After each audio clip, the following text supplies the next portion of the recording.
The day's finally come! We're off to meet the Tsaritsa of Snezhnaya! What is she planning? And why does she need the gnosies? Soon, we'll have our answers! Guess this'll be the end of your journey that your brother mentioned. What is he expecting you to find there? Snezhnaya still feels like a long way away. Hopefully, there'll be plenty of time to relax, eat some good food, and have fun before we arrive. But whenever Paimon gets thinking about how our destination is right around the corner, all these questions come flooding into Paimon's head. It makes her so nervous. Yeah. Anyway, enough about all that. We can't start the final leg of our journey with that kind of mindset. Just think.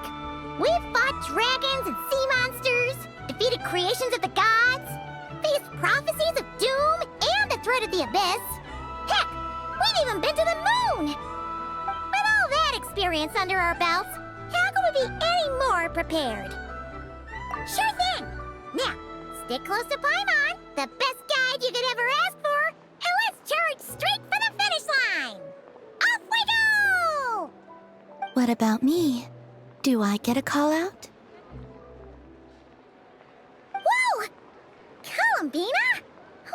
You kind of snuck up on us there.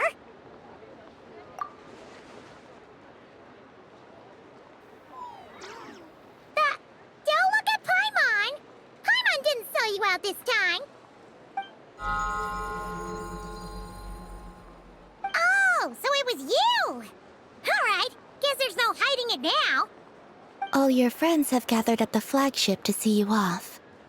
I invited Sandrone, too, but she said she had to go back to Snezhnaya. She must be busy.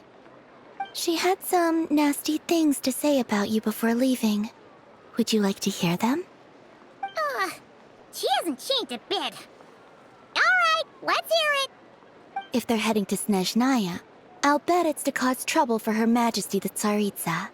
Attending a farewell party for people like that would not be a good look for me right now.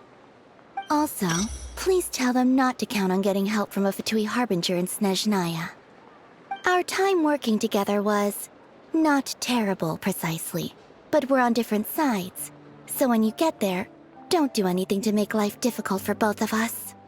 Well, that definitely sounds on brand for her. The attitude, the reasoning. Alright. We'll do our best to keep our distance then. No, you've misunderstood. I think she means that she'd like you to go see her. As long as you don't make things difficult for both of you, you'll be fine. Huh. You really have to read between the lines with Sandrone. Go on, get to the flagship. Everyone should be there by now. I told Lauma that you once treated me to a truly unforgettable meal. Today, I want to return the favor.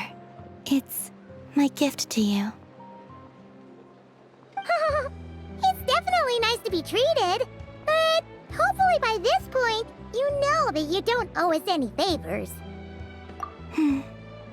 The moon of Nod-krai will always give you a warm welcome.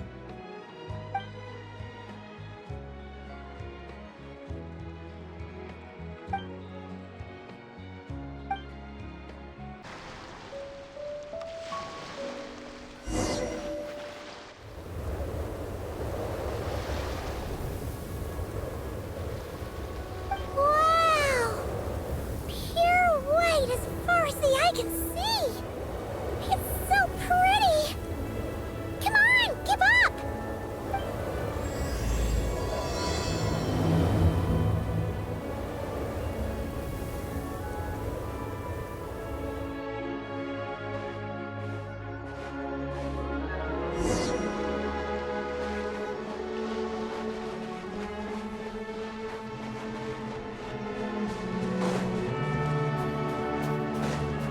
Look! They look similar to the ones in nod-krai. You know, just minus the effects of Kuvaki. That's a sure sign that we're officially in Snezhnaya now.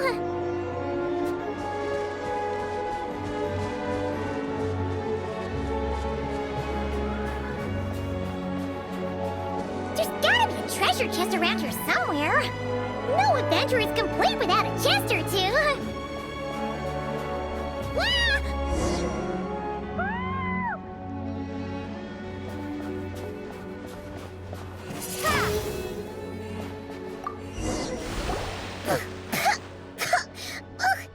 Paimon got a mouthful of snow! Ooh, it's so cold! Paimon's gonna snuggle up to you for a bit to get warm!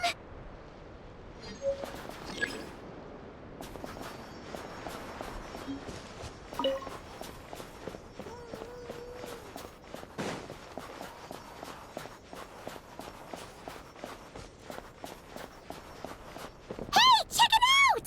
Those are bears, right? Oh, look how big and fluffy they are! So cute! Quick, take a picture before the moment passes. Right here. If we get any closer, we might scare them away.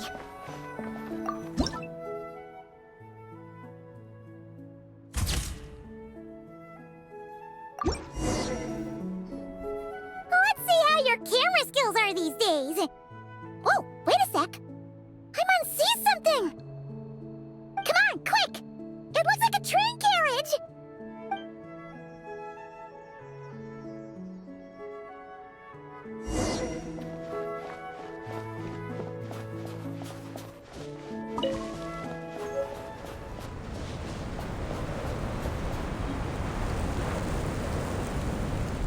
Paimon's heard that Snezhnaya has loads of railways and trains. This must be one of them. But why is it abandoned? Ooh, it's still so cold. Ooh, I don't know. Maybe. Also, is it just Paimon or is the snow getting heavier? Yeah. So it can't just be because of the cold. It's hard to describe, but Paimon feels so weird. She's never felt like this before. Everything feels heavy. Getting kind of dizzy, too. Oh, no need. Paimon's just feeling a little low on energy. That's all. It's nothing serious. Not worth ruining our travel plans over. Yep, sure thing. Snezhnaya, here we come!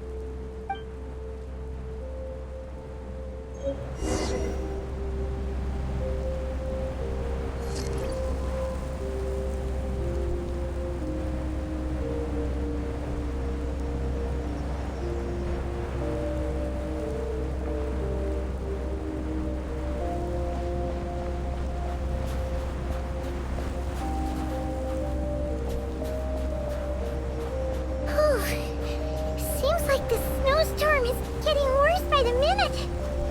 Paimon can barely fly.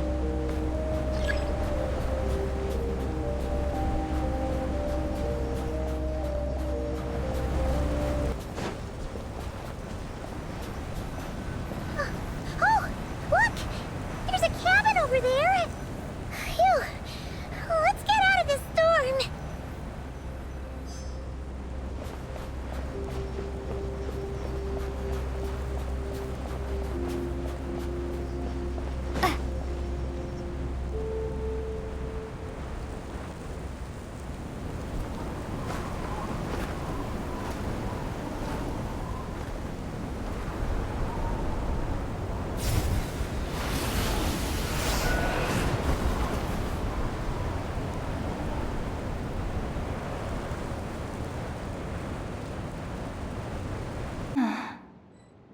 What is this place? Where's Paimon? I need to find her. Fast!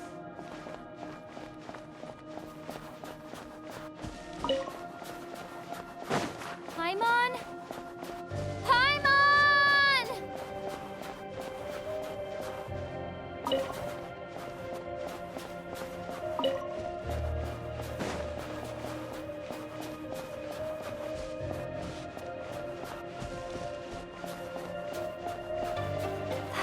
strange. Where could she be? I guess I'll try further ahead. Hang in there, Paimon.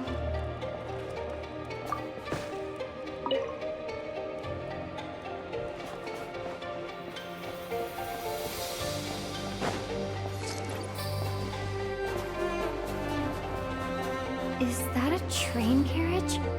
Maybe I can get up from the inside.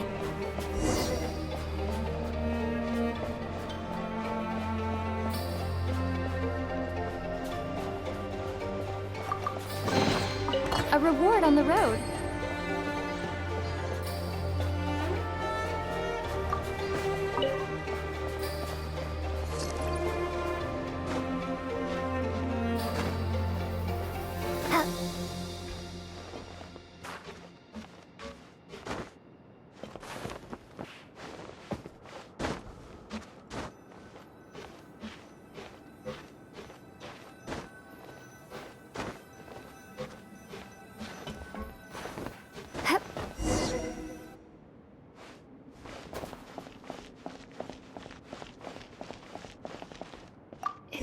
Here, Krasnik's torch, civilian model.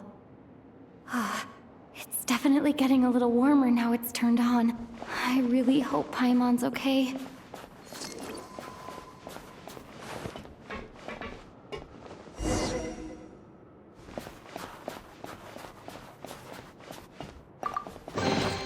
Is this an answer from this world? What was that strange sound? I can't tell if...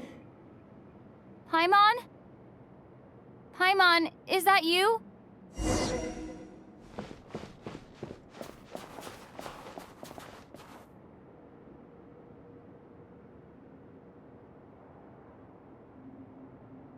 Incoming entity detected. Authorization granted. Initiating original. Hello, Descender, who's reached the eve of tomorrow. Eye of Grey at your service. Time since last activation. Time measurement unavailable due to the influence of... Anyway, it must have been a very long time. I was born to fulfill a mission. To reach tomorrow. To this end, I must... Strange. What was it? Wait, my body? Huh? Why is my body like this? Apologies. After a long period of inactivity, it appears that a lot of data has been lost. Anyway, I was created so that humanity could reach tomorrow. But I am unable to load further details at this moment. Nevertheless, serving humanity remains my primary objective.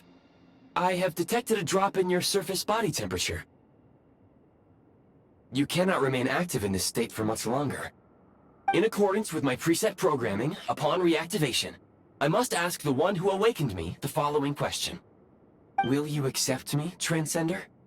I will assist you, protect you, and fulfill my mission until we reach tomorrow.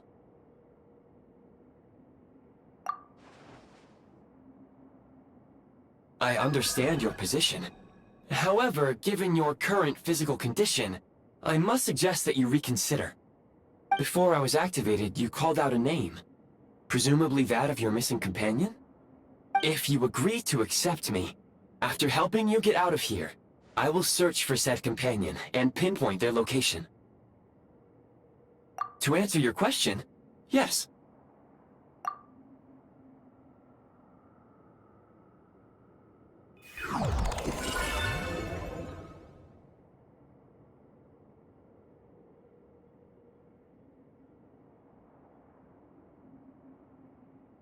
You have made a very wise decision. Now that we have reached an accord, you will be my new user. May I ask your name? Very well. I will remember this name until the mission is complete. I need to recover my body, retrieve the power to unlock tomorrow, and help the suffering masses to reach the far shores where the empty Ark floats. I can sense my power scattered across this ice-covered land. I even have a vague sense of where it might be found. But right now, that is not essential. The key right now is you. You must survive and reunite with your companion.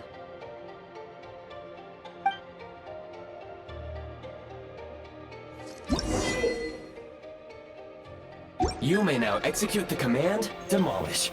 Use it to remove the Prime Ice blocking the path and obtain Prime Ice unit count has been updated.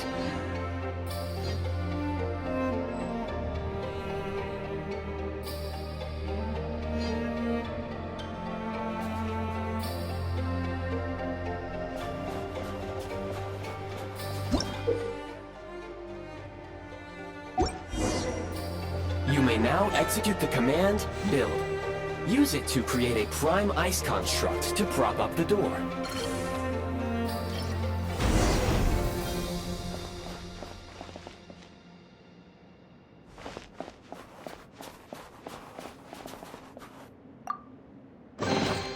Is this an answer from this world?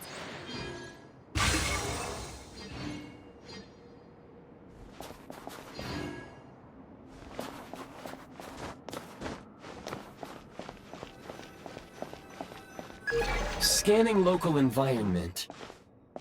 Exit has been sealed off with ice. That would not be an efficient approach. One moment. Usable construct blueprint detected nearby. You can use this to clear the solid ice ahead of you more quickly.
Construct blueprint added to records. You may now execute the command, Build Heat Source. Generate a temporary heat source to rapidly melt the solid ice.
Is this an answer from this world? My scan indicates the path is straight ahead.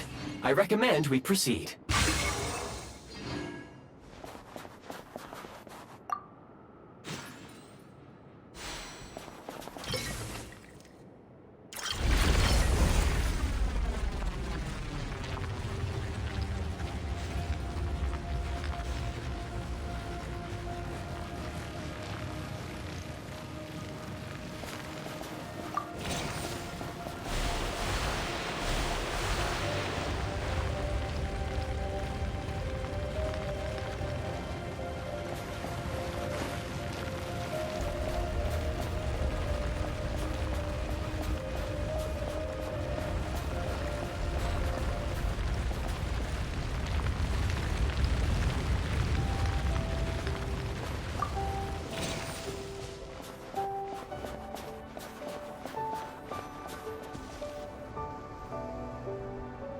Kresnik Crystal located.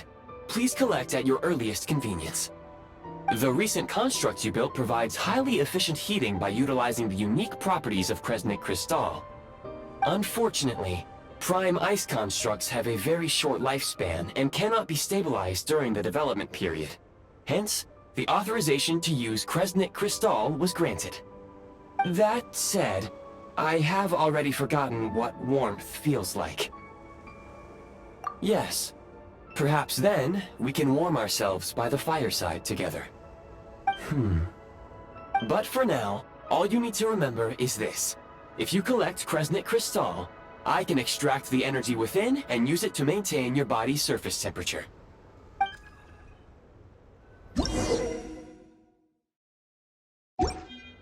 Low power. Please use Kresnik Crystal to replenish energy reserves.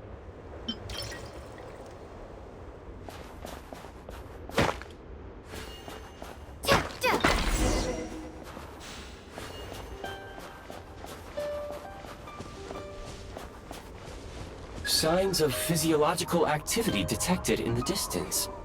It is highly likely to be your travel companion, Paimon. Go. Go now. Be reunited and sing together. May all the people be united as one. May all of life rejoice in unison.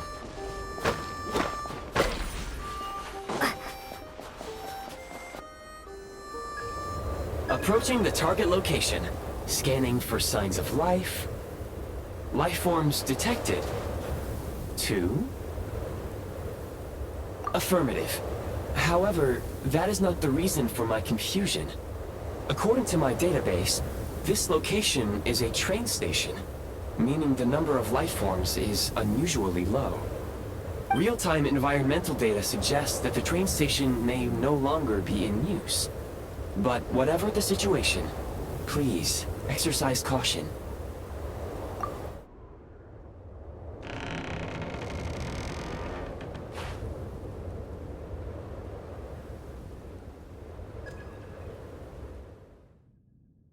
Paimon!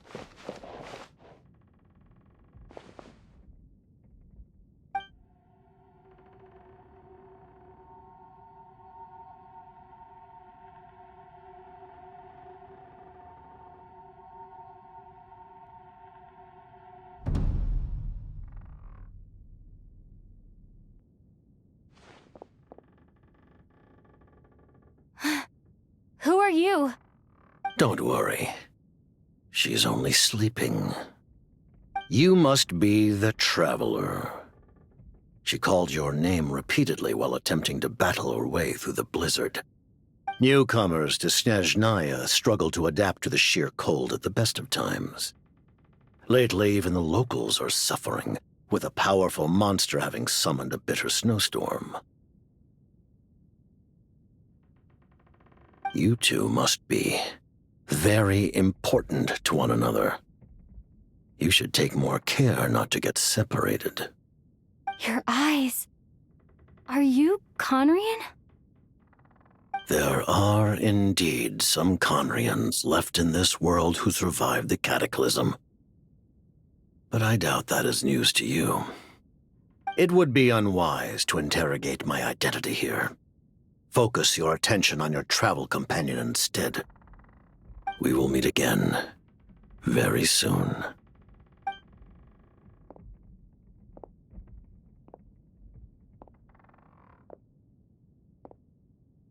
The unidentified subject has now left the area. He appears to be an individual of great significance, but my search has yielded no relevant data.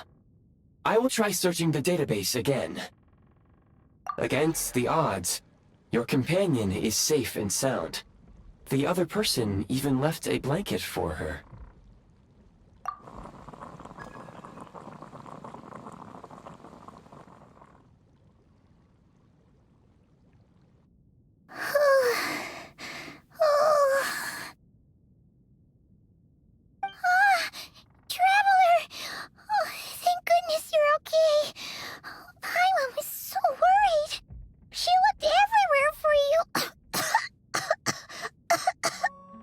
It's okay. Take it easy. Are you feeling alright? Pretty much the same as when we first got to Snezhnaya. Paimon must have got a cold.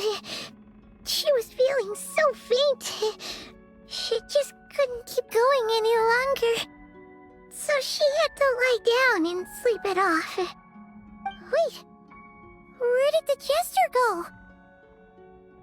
Yep, the director of the Fatui. The Jester Piero. So, you met him? The Jester must know everything about the Tsaritsa's plans. But there's no way he'd tell me just like that. We might well have ended up clashing. Well, he was right about one thing. Right now, the most important thing for me is to take care of Paimon while she's unwell. He had no intention of explaining his motives, and he left in something of a hurry. Hey! What the? Who is that? It looks like half a pair of goggles. How amazing! A self-aware, talking pair of goggles! Snezhnaya was once the land of the Fae. There are many ancient creations here that I'm sure would broaden your mind further still. Mind you, my database is also expanding as we speak. You must be a rare creature yourself. Oh, wow! Well, thank you so much. You've earned yourself some of Paimon's favorite candy. Oh, but by the looks of it, you probably can't eat that, can you? Goodwill detected. Instead of candy, perhaps I can suggest my preferred strategy. Please clean me regularly to keep me operating at peak efficiency. Oh, that makes sense. Every pair of goggles needs wiping clean once in a while. Sure thing, mister. Anyway, back to the Jester for a second. Paimon's still confused about something. When he first showed up, he already knew Paimon's name. And he acted like he expected Paimon to know who he was, too. Paimon could tell that he was Conrian from his eyes. And he definitely seemed like someone pretty important. But beyond that, Paimon didn't know anything about him. It was only later, after he rescued Paimon from the snow, that he properly introduced himself. That's the only reason Paimon knows he was the Jester. Oh, seems unlikely. He ran into the snow following the sound of Paimon's voice, with a really anxious expression on his face. He didn't act like someone who knew she would be here in advance. And after bringing Paimon here, he just stared out at the snow. He didn't do anything to Paimon at all. In fact, he barely said anything. Wouldn't even answer any of Paimon's questions either. Paimon didn't feel unsafe around him, and he didn't seem to have any ulterior motives. For all we know, he might have just ignored Paimon's questions so she'd give up and go to sleep. Please allow me to interrupt. Fatui and director are unfamiliar terms. May I ask for clarification? Wait, you've seriously never heard of the Fatui? Oh, they're like the Tsaritsa's inner circle. Really powerful people. And the director is their boss. Understood. Since they hold elite positions and serve their god directly, it stands to reason that they would conduct themselves with due decorum. I am inclined to agree with your assessment, Miss Paimon. I did not detect any ill will from the gentleman in question.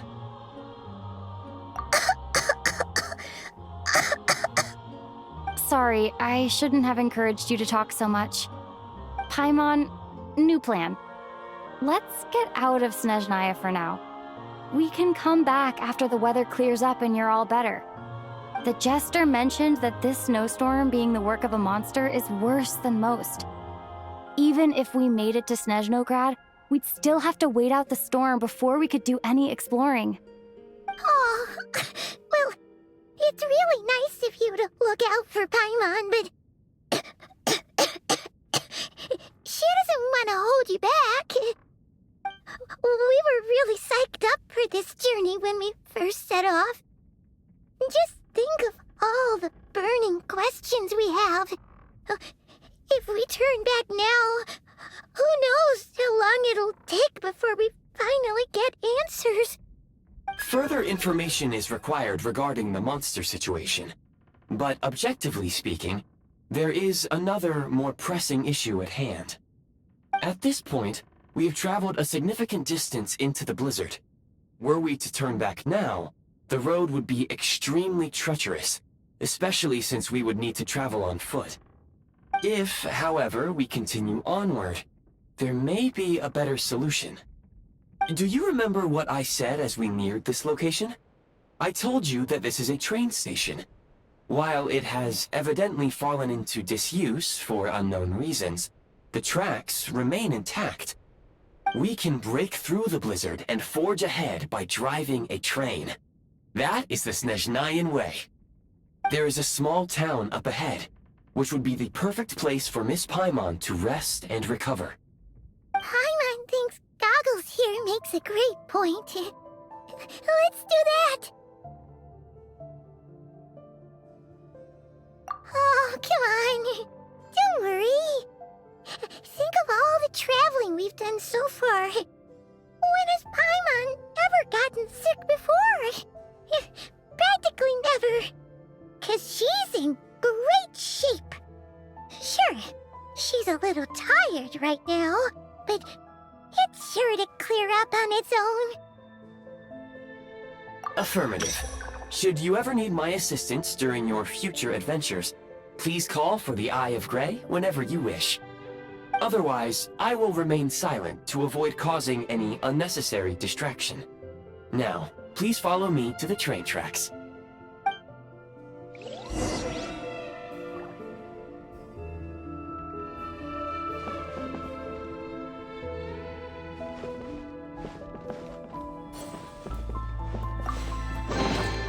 A reward on the road.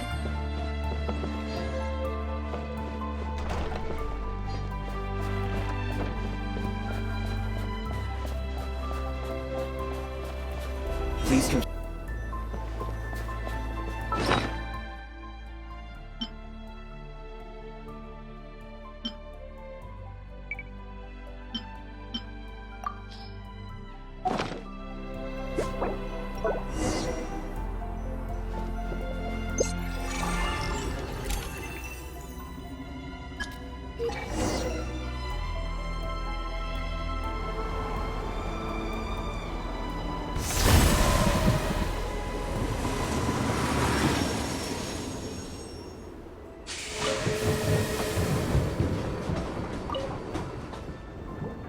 Heading north from here, we will soon arrive at... Wait, there's an error message. Could not detect clear tracks. What exactly does clear mean? Brace for impact, friends! Preparing to enter impromptu flight mode.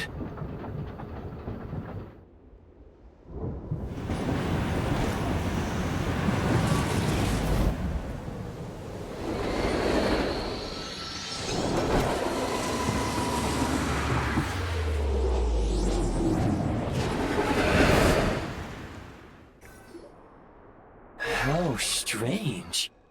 Not only was the station's status different from my records, but even the railroads and the terrain itself have changed substantially. Yeah. Thanks to your quick reflexes. My sincere apologies for putting you in danger. I'm afraid I'm as confused by all this as you are. Agreed. This is likely a consequence of outdated railroad data. The discrepancies between the old data and present reality are far greater than I anticipated. Fortunately, our crash landing has at least brought us much closer to the town. According to the data, anyway. Your data had better be right this time. I can assure you, it certainly is. Please look this way, and you will see a Kresnik's torch. It seems our ill-fated train ride was a blessing in disguise. We have taken the shortest possible route. Rest assured that I will take user preferences into account next time I plan a route. Next time, I will get it right.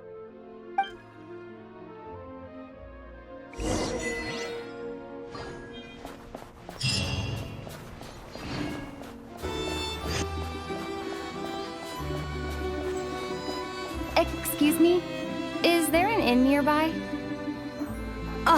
I'm sorry, but they've all closed.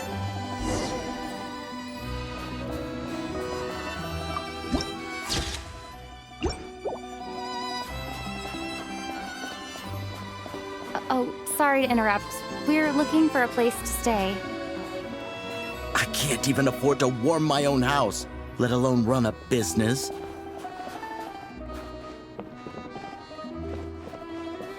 Excuse us. Is there anywhere we can stay around these parts? I'm afraid not. You'll have to try your luck somewhere else. All we can do is wait for the next shipment of Kresnik Crystal to get here.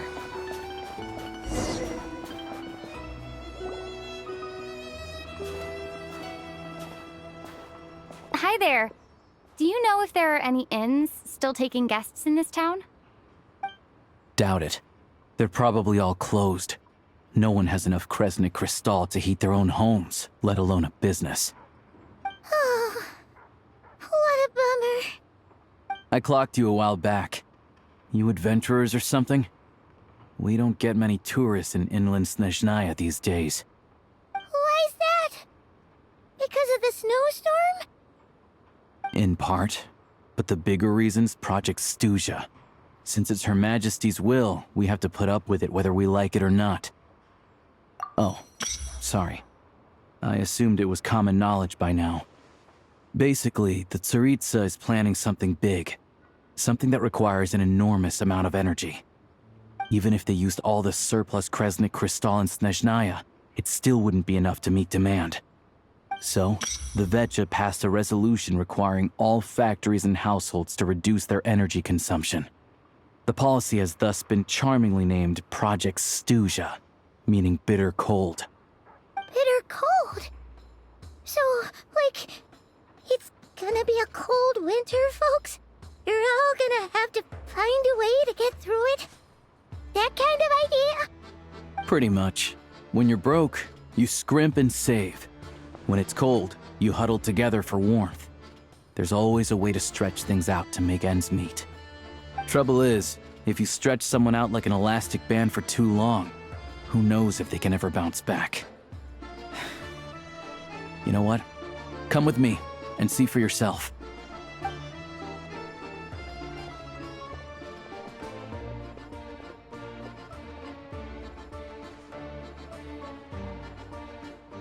Can you please explain to me why the price of Kresnik Crystal has gone up by 1/3 again? Even as our purchase quota has gone down. You only come here twice a month. This won't even last us a week. The supply and pricing of Kresnik Crystal are based on current production volumes and price data. We Fatui are only responsible for delivery and security. I'm not in a position to explain to you how the figures are calculated, but I assure you, they are as fair and reasonable as possible. Oh, so our lives mean nothing to you? How can you expect anyone to survive a single night in this weather without heating?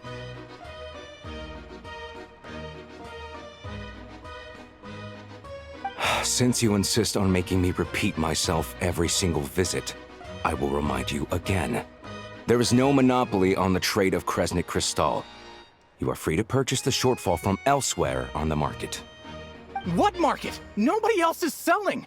And when they do, they charge 8 times the normal rate! It's robbery is what it is! Which is why the Snezhnaya Veche passed a resolution to support border communities, without which you wouldn't even be able to buy Crystal from us to begin with. So if you're here just to argue, move aside and let the next person in line come forward. Everyone's feeling the cold here. You... All right, everyone, let's calm down for a second. A few words, if I may. We're all subjects of Her Majesty the Tsaritsa, and I'm sure every one of us is dedicated to her great cause. We all know how cold it is. And the more it snows, the harder life gets. Everyone's struggling already. Let's not make things even more difficult for each other. But Liaison Shishkin, there's clearly something wrong with this quota. I have a family in Marepasak who tell me they can buy at least double our crystal allotment. Oh, believe you me, I had the same reaction when I first saw the numbers. Couldn't believe what I was reading. I even wrote a letter to confirm the true figures, but... I'm afraid the quota really is as low as you've been advised. Still, you must understand that calculating these energy quotas is a complicated balancing act. They have to factor in population, town size, industrial application. Our top priority must be to keep the largest Kresnik's torch burning continuously. Only then can we sell the remaining crystal for household use, and in doing so, we must make sure that everyone is treated fairly. As our Fatui comrades said, they are only responsible for delivering the goods. They need to keep accurate records, and they do not have any authority to modify the rates or quotas. That's right. Our duty is to do things by the book. Tell you what, listen. I know how anxious and upset everyone is. As a matter of fact, I was just discussing it with the mayor. What we can do is open the lower combustion chamber of the Kresnik's torch to the public. You can come to me directly to register, and I will allocate time slots accordingly. I can't guarantee there'll be ample energy for household use. But we can at least make sure you'll be able to boil water and cook food each day. Let's hang in there and make this work together. All right? Fine. I don't see any alternative. So, this is Project Stuzha in action, huh? Oh, no wonder nothing's open for business. People are barely getting by. You were looking for an inn, right? For your, Fae friend? Oh, Paimon's not a fae. Just Paimon. She must have caught a cold or something. We only just got to Snezhnaya, and we're still getting used to the climate. I have a small place in Stratomaros. I don't stay there very often, though, so it's pretty basic. But if you're not picky, you're welcome to rest there for now. It's not much, but I've got blankets and a warm fire. Are you sure? Oh, that's really kind of you. All right, then. This way. Hello, I'm Alosha. I'm a hunter. Though, if you've talked...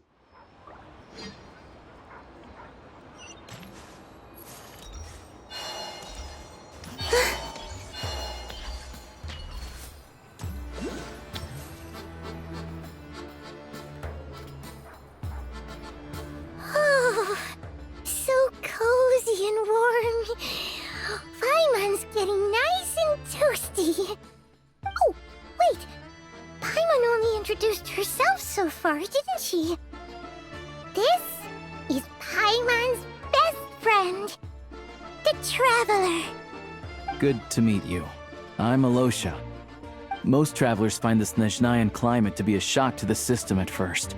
But as long as you keep yourself warm, you should be fine. Still, you should keep an eye on your condition. When people are too quick to dismiss a cold, it can easily end up turning into something more serious. Don't say that! Paimon's too young for chronic health issues. They aren't in town right now, and they won't be back anytime soon. The train station has been closed ever since these power shortages began. I do a lot of hunting, so I spend most of my time exposed to the elements. But even the animals wouldn't survive long in a storm like this, let alone a hunter.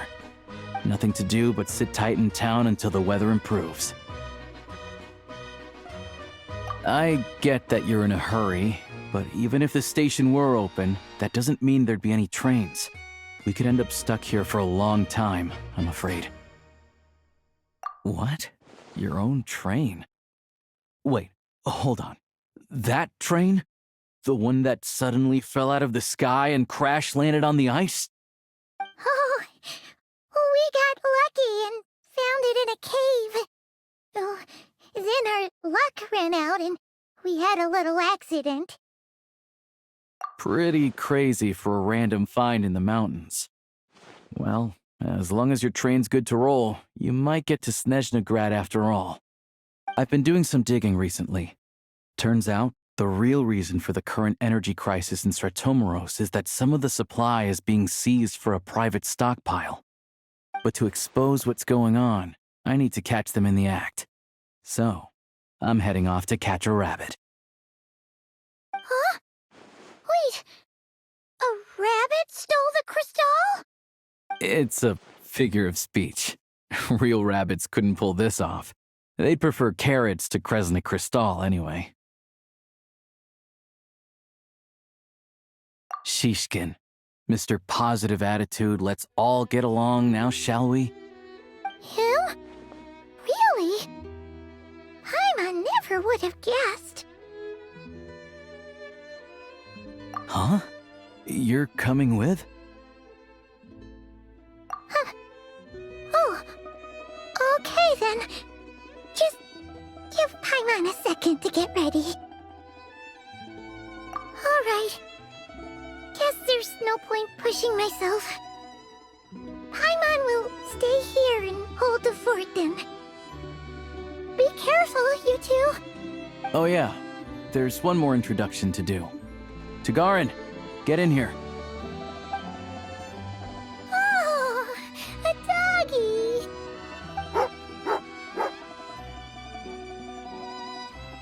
Oh, angry doggy. Oh, Tagarin doesn't like being petted then. He likes to think he's above that kind of thing. He's my hunting partner, so he'll be joining us when we head out. Carrots aside, we'll need to stay completely undetected. We can't risk spooking our rabbit, or there's no telling which burrow he'll scurry back into.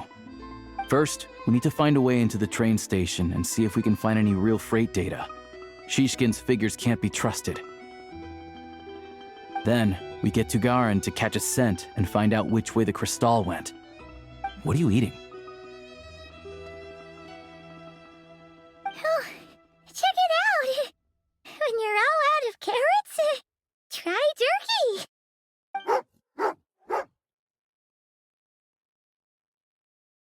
Good doggy. Good doggy. A fellow dog lover, huh? Yup. And rabbit lover. Carrots are great too, you know. Good to know. Eat up, Tagarin. We got a lot of work to do.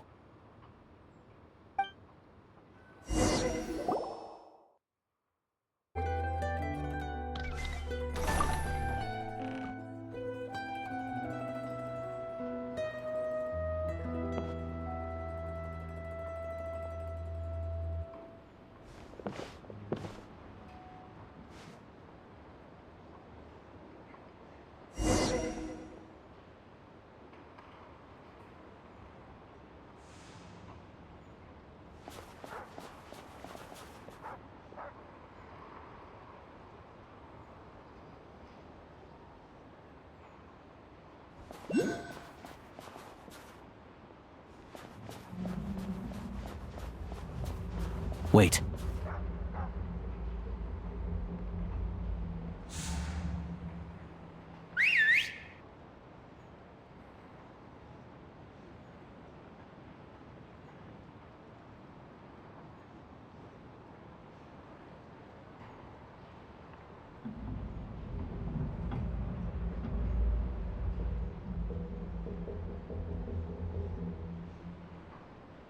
Nice work, Tagarin. Come on, we'll go around.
This way.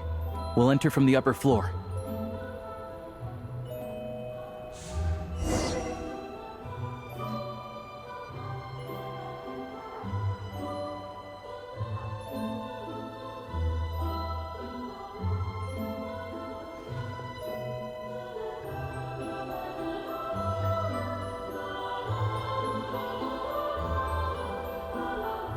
There we go. A freight list.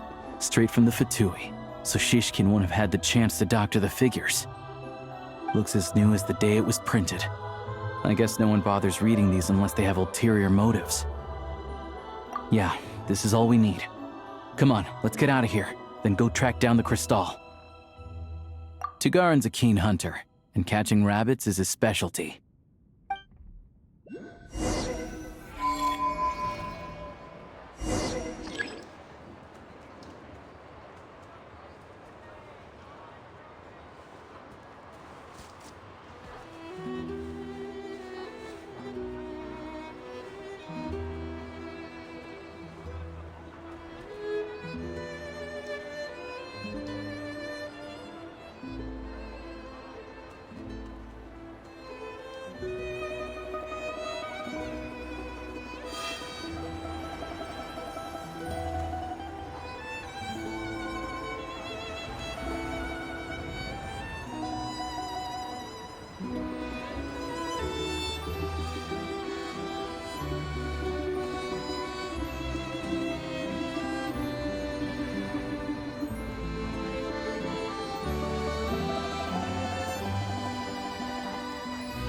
Anywhere there's a stove, there will be the scent of Crystal.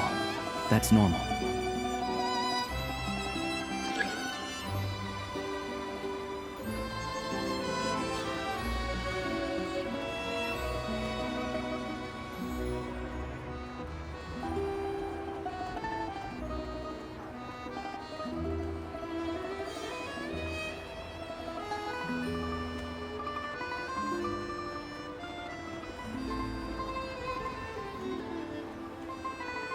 But if he picks up the scent of Crystal somewhere and there's no stove around, that's how we know something's up.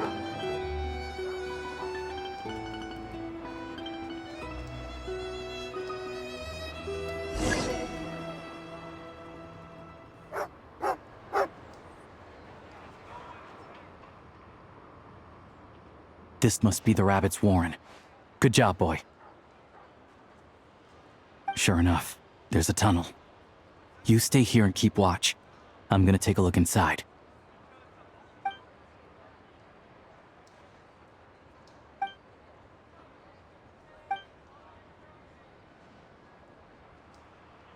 Thanks for looking out for us.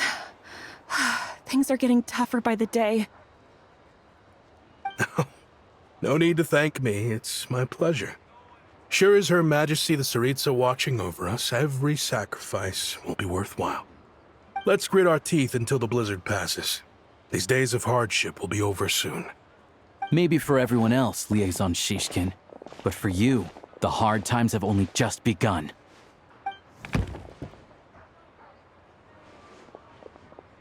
Huh? Who are you? What's the matter?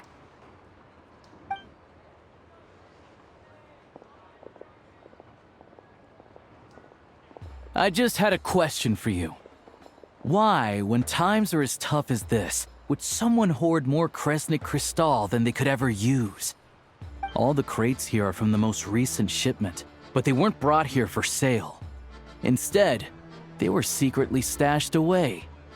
Would you be able to shed any light on the situation, Mr. Shishkin? Me? Why, I have no idea. But look at how much there is. It's quite a godsend. Now there will be plenty to go around. This godsend was found in a cellar adjacent to your residence following a tip from Mr. Alosha. And this is only a fraction of what we found down there. We're still taking a full inventory. The official figures will be finalized shortly. I've always been grateful for your efforts to mediate between us and the townspeople of Sretomaros. But now, Mr. Shishkin, it appears you were the source of the conflict all along. How could you do this to us? We trusted you to have our backs. You've been lying to us this whole time? Hey, I owe you all an apology. I'm sorry. I'm so very sorry. This isn't who I am. Please believe me, this was a one-time mistake that I will never repeat. We all know how difficult life has been since Project Stuzha came into force. Energy is an increasingly scarce resource. People everywhere are getting desperate, but some places have been hit harder than others. I grew up in Alatir, a small village with no train station. Deliveries of Kresnik Crystal have ceased there entirely. If nothing is done, they're all going to freeze to death. You know as well as I do how downright impossible it is to buy Crystal these days. The thought of my poor mother and father, with no one to help them, I felt so afraid. I watched as energy grew scarcer by the week, all the while knowing that their lives were at risk. Then one day, I looked at the Crystal shipment in front of me, and a terrible, selfish thought entered my mind. Looks like I'm just not cut out to be a criminal. I'm so sorry. Once the Fatui have finished their count, you'll see that the numbers match their waybill.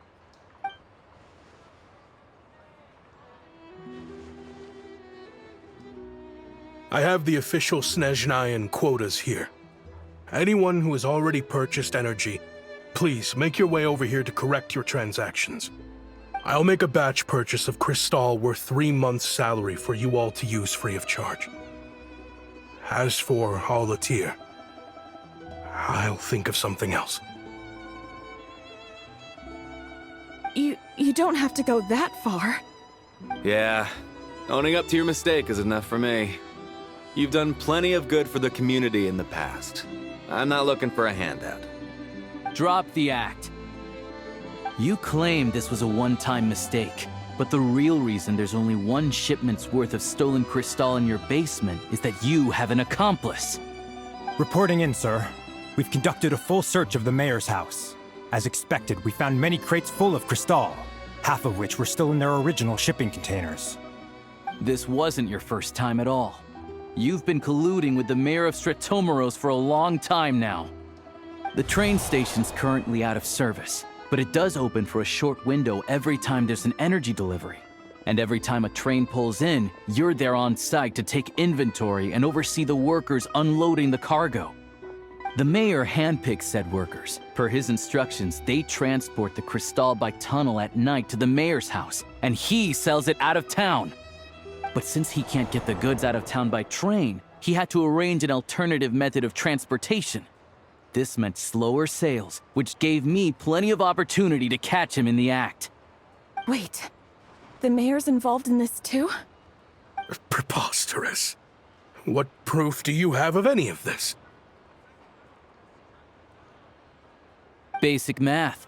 I've spent a lot of time lately counting carriages as the snowstorm rages. Counting carriages? What? The energy consumed by a train depends on its total weight. And since energy is a limited resource right now, it's fair to assume that every carriage is packed full. So, if we take the energy required for the Kresnik's torch, add the sales figures you provided, then compare that figure to the train's theoretical cargo capacity, guess what? The numbers never match. It's always off by 1 or 2 carriages worth. This time, you set a new record. 3 carriages missing. You mean to tell me that you sat around outside, counting carriages, in this weather?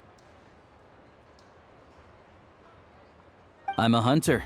I have 2 options. Hunt or starve. Well, I've heard enough. The evidence speaks for itself. Take Shishkin and the mayor into custody and escort them back to Snezhnaya.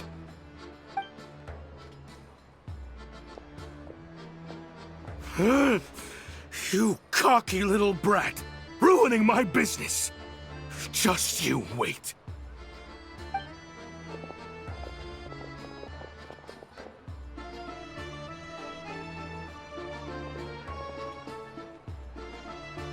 Yeah, something felt off, so I just followed my gut. Math isn't my strong suit, though. I'm lucky my dad made me learn enough to get by, but all this number crunching was a million times harder than the aim and fire work I'm used to. Thank you for your assistance. You're a brave lad. Shishkin was quite the cunning criminal, as I'm sure you can tell. He did all of this right under our noses, and we never suspected a thing. A wolf in sheep's clothing. He had everyone fooled. Even with that sob story he fed us. He was probably trying to keep the mayor out of it, not just mask his own motives. Without the compelling case he put together, even I might have fallen for it. Alosha, was it? Tell me, are you really a hunter? We can go find some wild animals if you want. I'll fire off a couple of shots, and you'll see whether I'm the real deal. I didn't mean to cast suspicion on your identity. It's just... well, I'm sure you've heard of the Rokot. Recently, they've been recruiting people with your kind of talent. They hide in plain sight under false identities, working against Project Snezhnaya, sometimes directly opposing the Tsaritsa herself. They aren't a violent organization, and their goal is to improve the lives of the common folk, but still, as a member of the Fatui, I wouldn't be doing my job if I didn't keep tabs on them. First I've heard of this. I don't really keep up with what goes on in the city.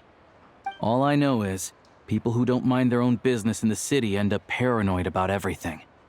As for me, I just couldn't stand Shishkin. I'm from Alatir myself, and I can tell you, nobody's lived there in years. Why would an abandoned village need Crystal? Of course, no one really cares about the fate of that place. I'm guessing today is the first you've heard of it. I see. It does sound quite tragic. Really. Well, thanks again for your assistance, and your friend here too. I will report this incident to Snezhnaya. The Fatui will take over energy distribution until new officials are appointed. We'll also ensure that the train station resumes normal service as soon as possible. Looks like it's my turn to brush up on math now. I never liked it as a kid either.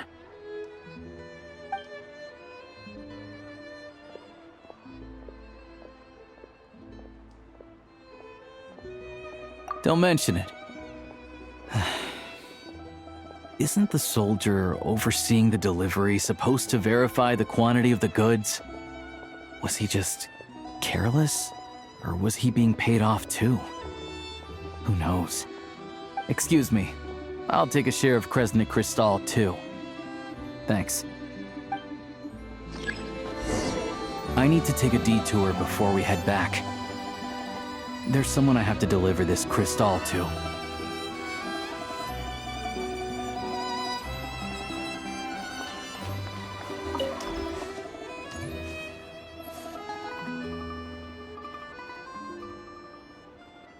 Hang tight for a moment. This old lady, she doesn't really know who's who anymore.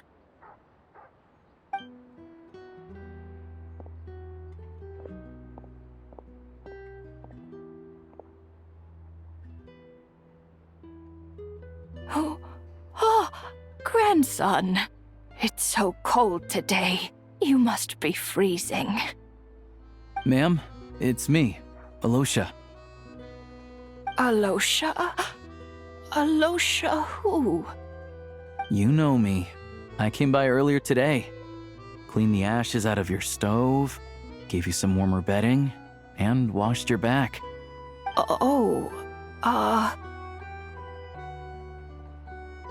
I'm sorry, I don't remember. Now, how often do I get to see my grandson? Come on, take a seat and relax while I fix you something to eat.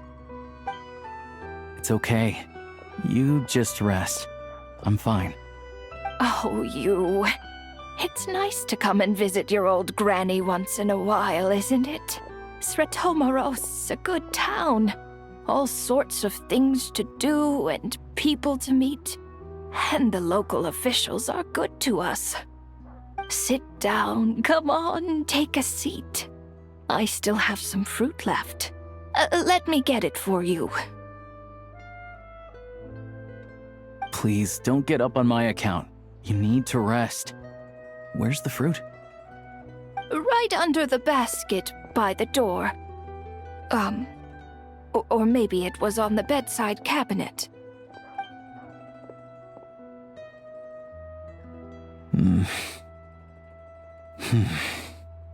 Well, grandson dear, do you like it?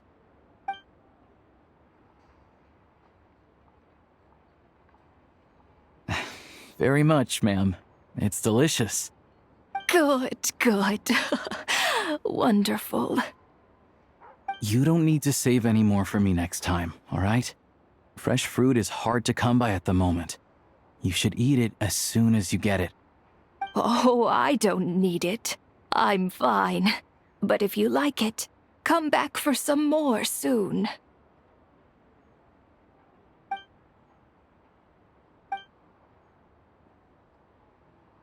Some kind soul must have given these to her.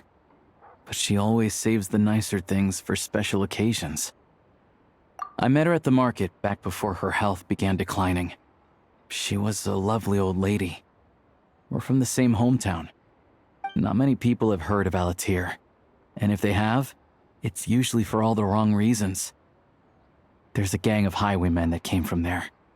Now that it's an abandoned village, it's rare to find anyone who shares fond memories of our hometown. So after we got talking and realized we were from the same place, we decided to keep in touch by letter. I first learned of Sretomaros' energy supply problems from a passing comment in one of her letters. Then, after her health went downhill, I started visiting more often to check in on her. The town's been in decline for a while now, but because of her memory problems, she thinks of it as the bustling, prosperous Sretomaros still in its heyday. That said, I kinda appreciate her optimism. There's not much of it going around in this world of ice and snow. It's fine. Everyone grows old. In Snezhnaya, some people believe that in your final moments, you'll sense a familiar presence by your side. You turn to look at them, but their face is blurry. So you focus hard, trying to make out who it is. And when you finally see their face, the Grim Reaper reaches out and takes your life. She still calls me grandson, though. So at least I'm not a blurry face in her world just yet. Come on, let's get back and see how Paimon's doing.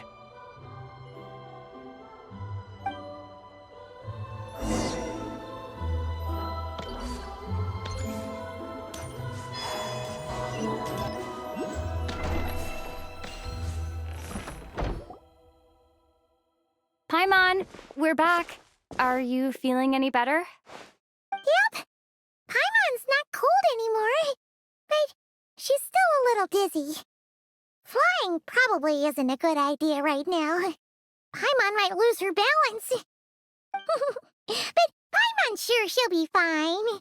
It's probably just from getting hit on the head by that pile of snow when we first arrived in Snezhnaya. Her complexion's looking much better. Let's keep an eye on her. Sure, but enough about that.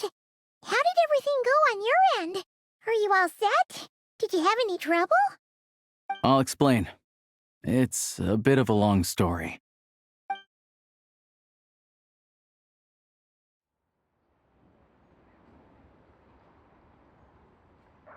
Jeez, you guys got pretty busy.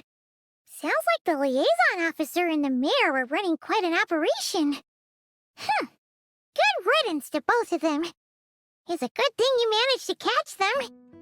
So, you said the train station will open again soon, right? And everyone has enough crystal now? Yeah.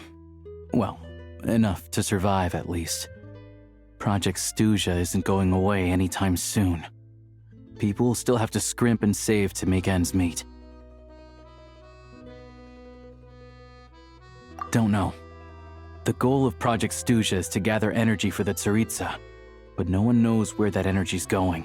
It's never been made public. The thing is, we were told that the project would only last for 6 months, but time and time again, they keep extending it. Extending it? Does that mean the Tsaritsa's plan isn't going very smoothly? That's what everyone suspects. In principle, any proposed extension needs to pass by majority vote in the Snezhnaya Veche. But even though opposition has been growing, any detractors end up caving in to political pressure from the rooster, Pulcinella. He's the chair of the Snezhnaya Veche and a key figure in the voting process. He has the backing of many powerful and influential people. How come the Fatui are picking on ordinary people even here in Snezhnaya? I don't see it like that. Fundamentally, the Fatui will always think and act in the Tsaritsa's interests. But that doesn't mean they don't care about the plight of the common folk. The only reason Sir Tomoro still receives crystal shipments is because of a relief proposal put forward by the rooster himself. Then there's the Fatui soldiers providing support in every corner of the nation. Even the Northland Bank provided some mora for disaster relief, and they're as conservative and indifferent as they come. It's just that the rich and powerful in their fancy palaces live in a completely different world from us. There's always going to be some conflict when those worlds collide.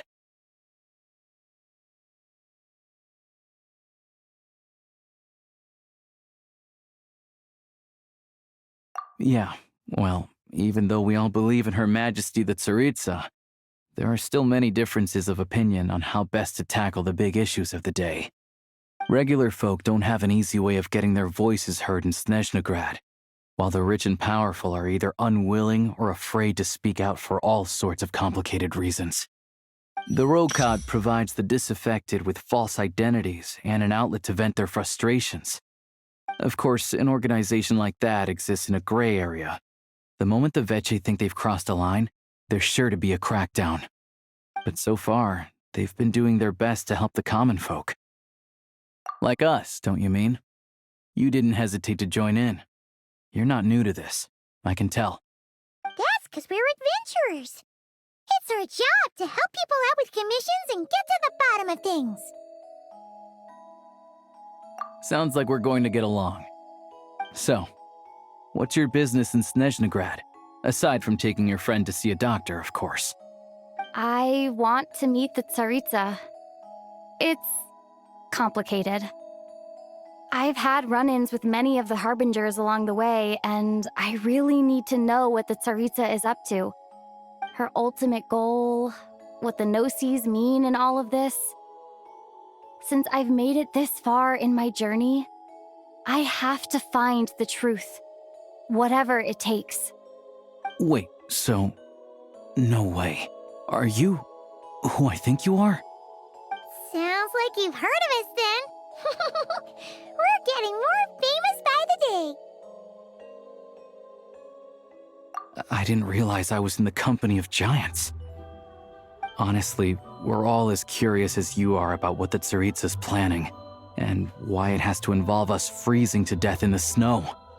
But getting in the same room as her won't be easy. The common folk aren't permitted to meet her at the best of times, and right now, she's probably not even in Snezhnaya.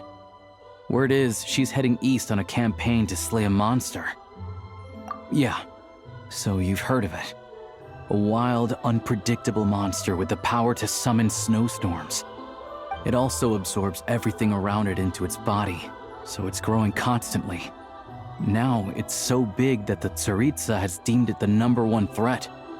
Luckily, as it grew, it became increasingly less mobile, so it doesn't pose an immediate threat to this town or to Snezhnagrad.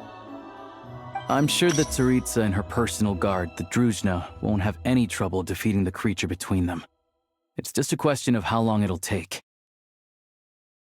Suffice to say, you won't be seeing her anytime soon. You'll have to wait until she gets back. Fair. Well, the Fatui will be taking over management of the train station for the time being. Things should be up and running by tomorrow. Once it's open, we can see about getting your train towed to the station. Whoa! That's gotta take a lot of manpower. Are you sure we can talk them into it? The Fatui aren't exactly spotless in this whole mess. Plus, we helped them out. Should be easy enough to negotiate. As far as I know, all the paperwork is dealt with upon manufacture. I've never seen anyone check it, so I wouldn't worry. Having a train makes everything much easier. We'll reach Snezhnagrad in no time. I need to head there myself anyway. Got some game to trade for Mora. I know a good doctor in the city. I'll introduce you when we get there. Oh, thanks so much. Let's get a good night's sleep ahead of our big trip tomorrow.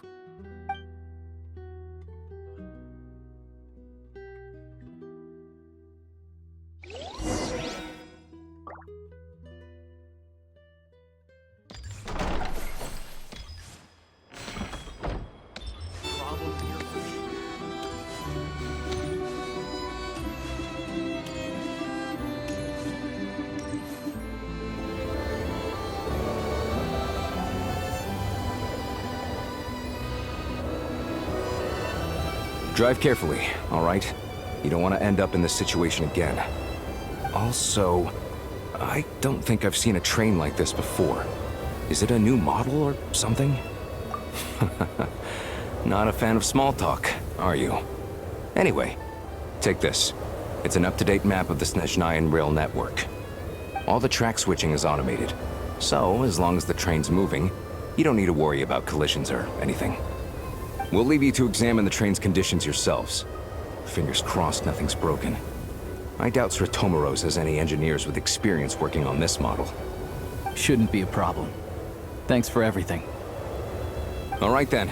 Have a safe journey. And make sure to check everything's working before you set off. Not to worry. Opportunity favors the prepared.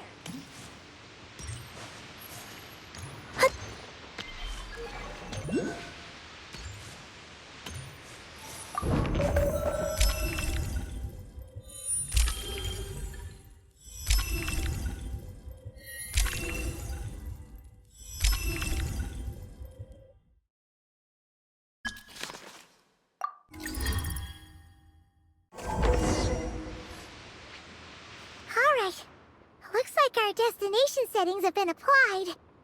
Let's give this thing a final once-over and then head out. Goggles, your time to shine. Affirmative. Running vehicle diagnostics. What's this? Engine, green. Wheels, green. Frame, minor damage, but no impact on function. Diagnostics complete. All systems nominal. Neat! Huh.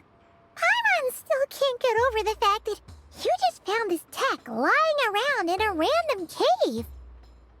I've lived in Snezhnaya my whole life, and I've never heard of an interactive, talking train autopilot.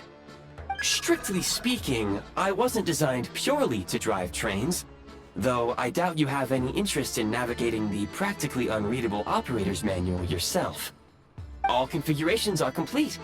Should you require any further assistance, please call for the Eye of Grey. Away we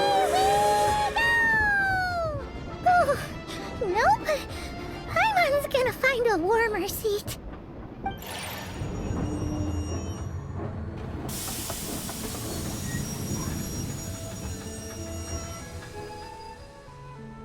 Huh? What's going on?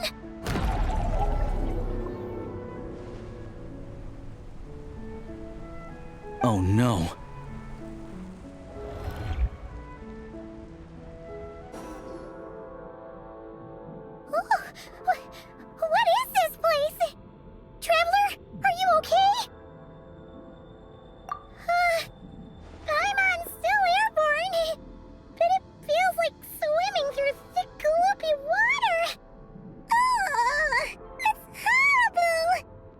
Just our luck.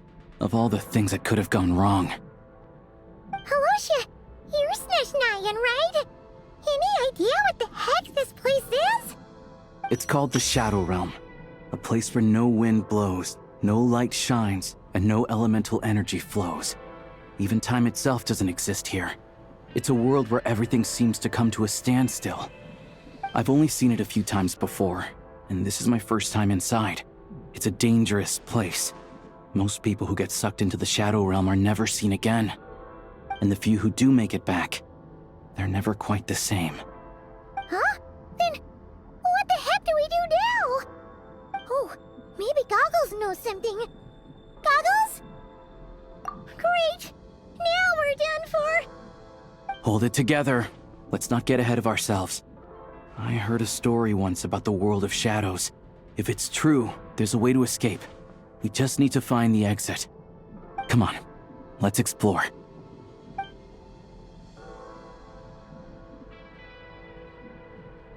Look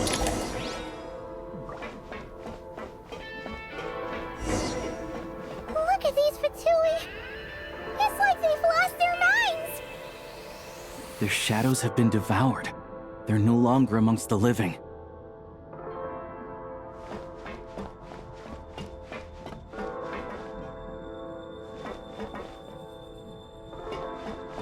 Ready to drop blood. I can't channel elemental energy here, but I have a few gadgets that still work.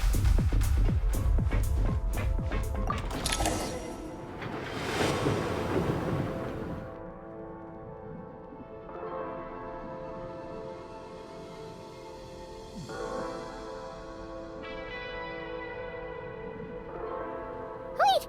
What's that blue thing? Is that... Goggles? Guess we'd better find a way over.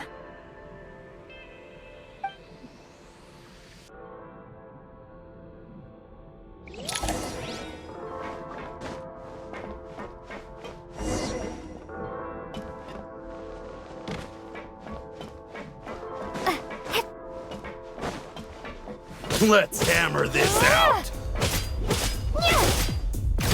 This is the last one. What do we do next? Play it by ear.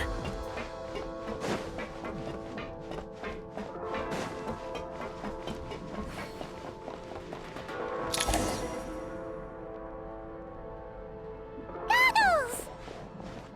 Hello. I am glad to see the three of you safe and sound. For now, at least. But things aren't looking too good. Correct. We are now inside what is known as the Shadow Realm, the darkest space in the shell, where even the Most High is loath to cast its gaze. Time and space hold no meaning here. It intersects with the world of the Light Realm only rarely, like an air bubble that rises to the water's surface. We must leave this place before it sinks back down into the depths once more.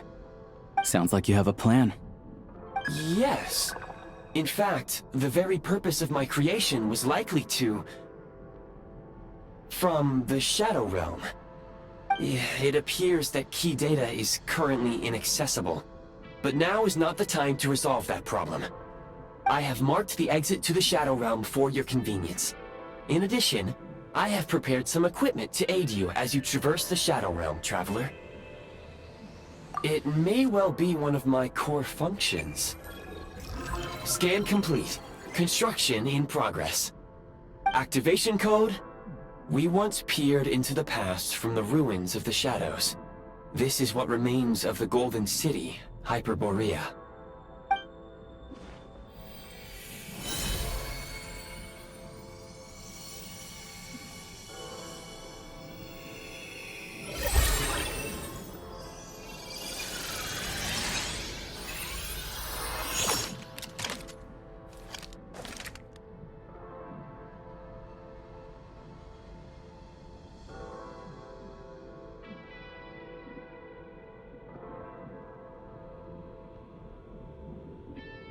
Whoa!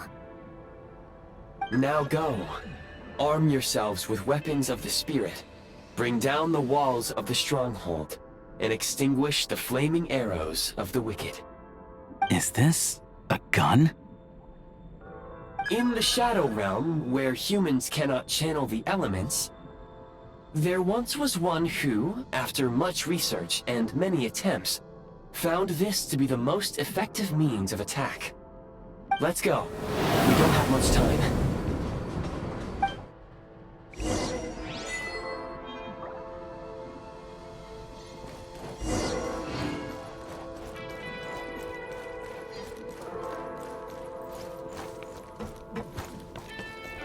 When you encounter small obstacles, you can simply clamber over them.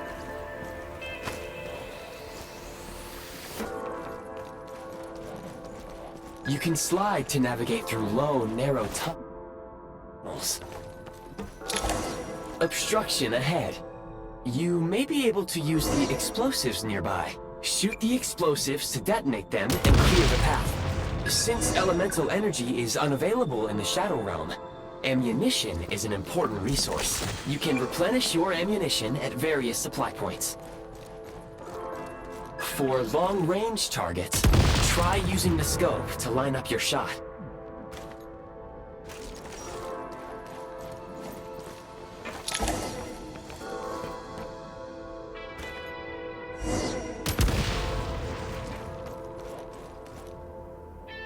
Many hostile units approaching. I suggest a new strategy. Take cover, and pick them off one by one.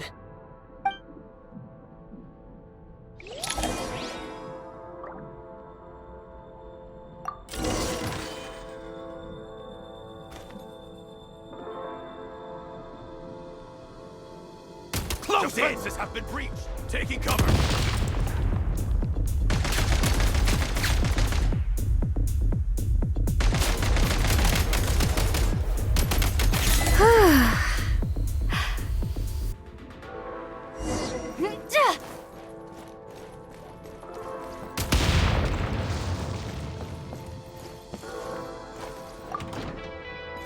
More enemies detected. Try attacking with the newly unlocked Assault function.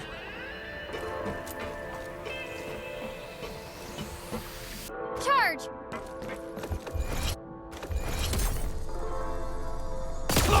Where's the...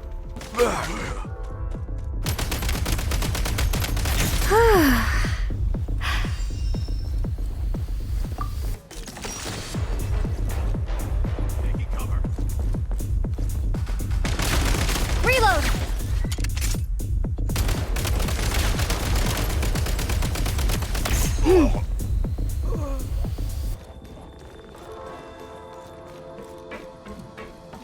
Time to catch my breath.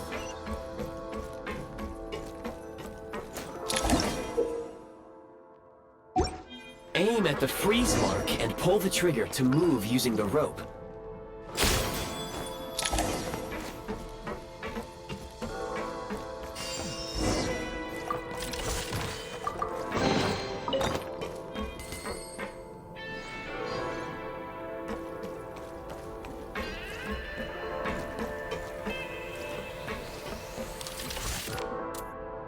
Mind the rhythm. Reload.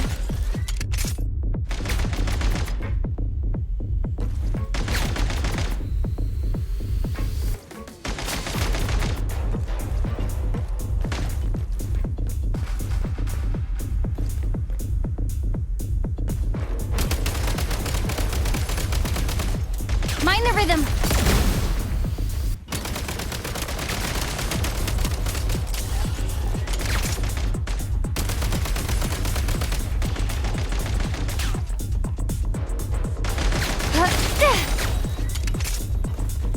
Charge!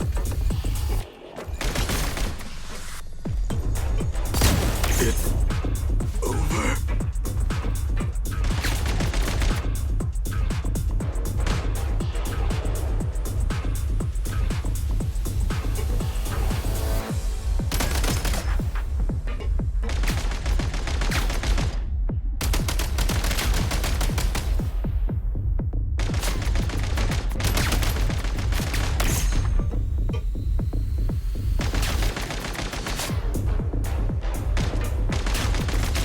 Nice.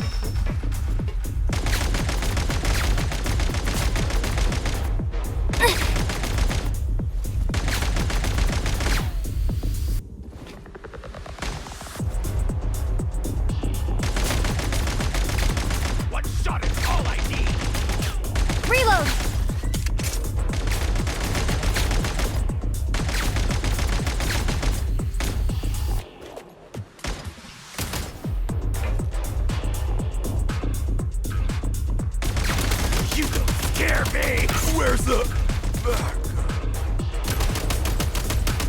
Some supply points can restore a small amount of stamina. Press on.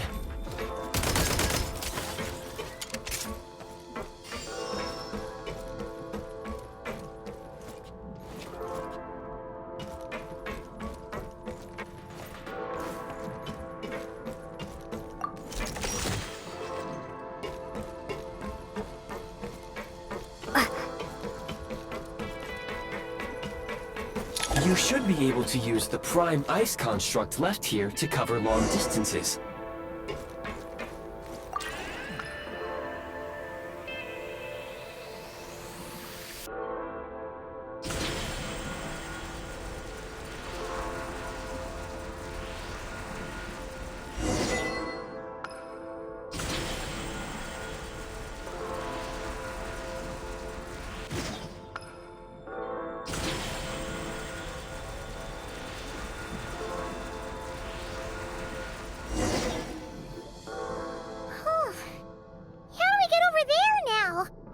I recommend using this grappling gun.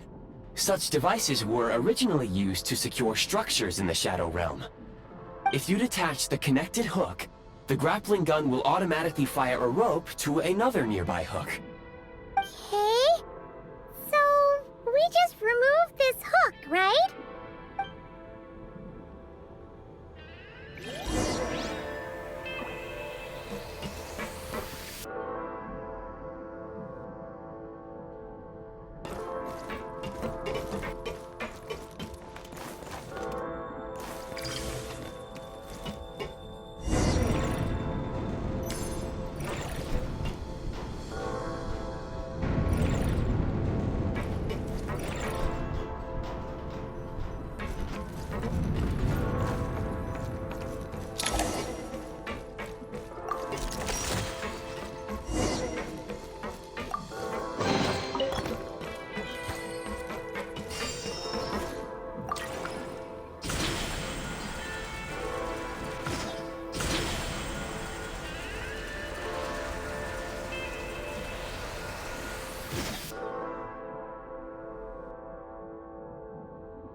Nice.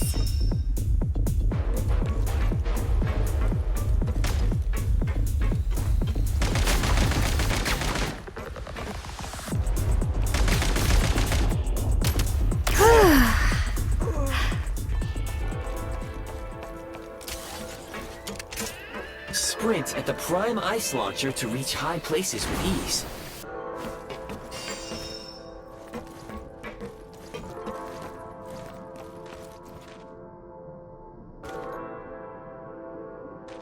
The advantage is out! Where's the...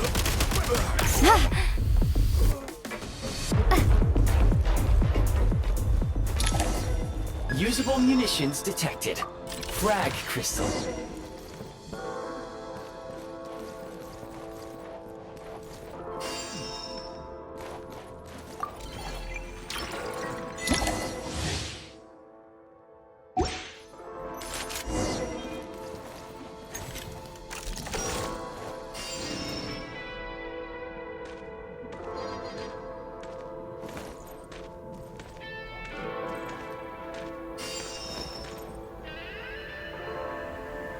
Demolition time! The advantage is ours! Where's the...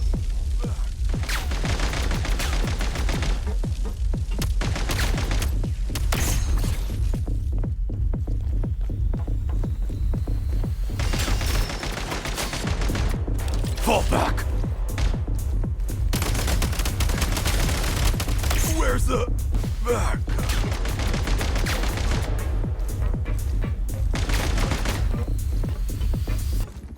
Can't take much more!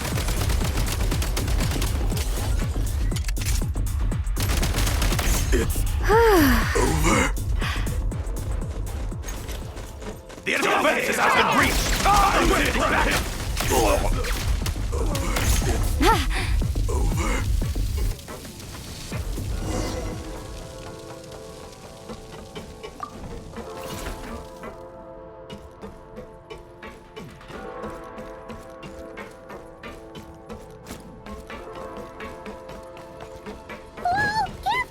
Shift your center of gravity and slide down.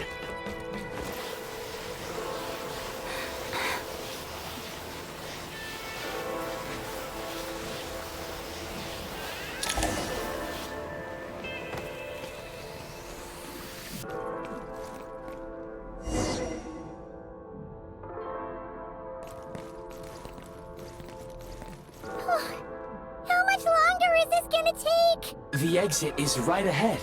We are very close now. However... It's like they're trying to keep us trapped here. That platform and the carriages are swarming with undead Fatui. Guess we gotta storm through.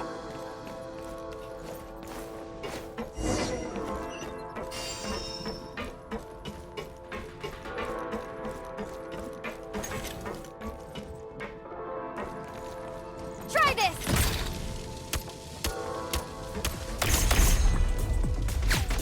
Time to catch my breath.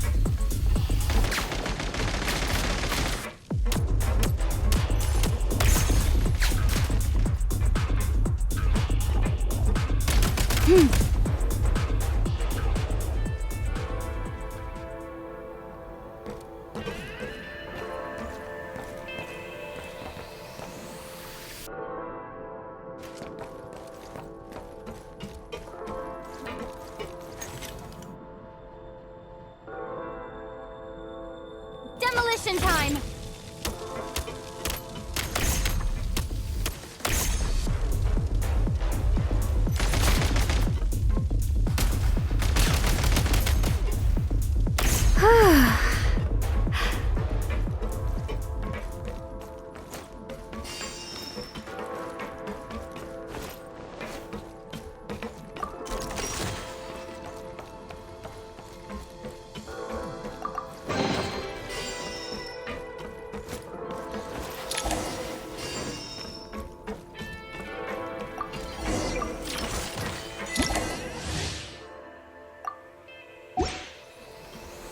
You may find switching to assault mode makes your attacks more effective.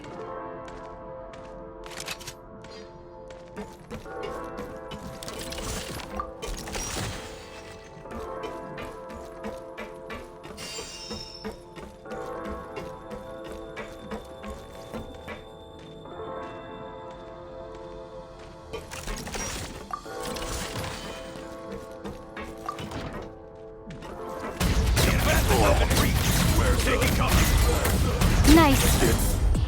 Over.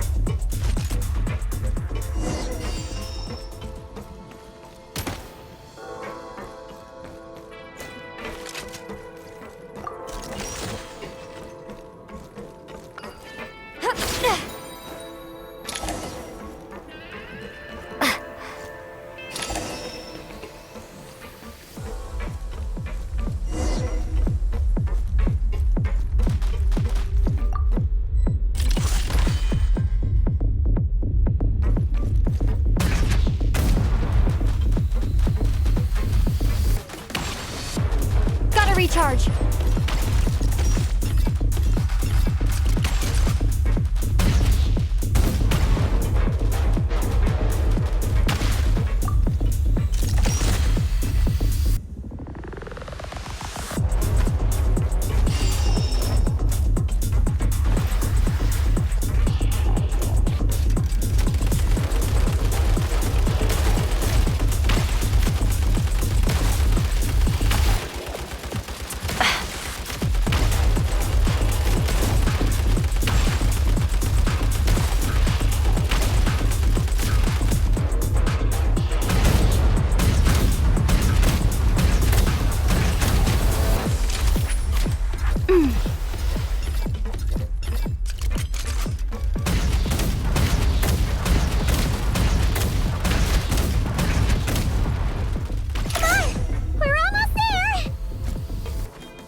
Looks like the Shadow Realm is about to sink back down into the depths. The exit is right here. You mean this weird bubble thing? Wait, how exactly do we... No time to think. We just gotta go for it.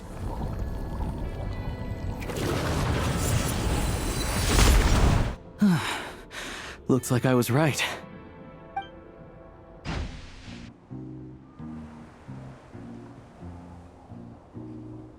I can't believe the Shadow Realm manifested right on the railroad tracks. It's almost unheard of. Lucky we made it out. All thanks to you and that awesome gun. Ah, so you have heard of the Golden City before? Yeah, it came up a whole bunch in nod-krai. You're a pretty neat surprise in that sense, aren't you, Goggles?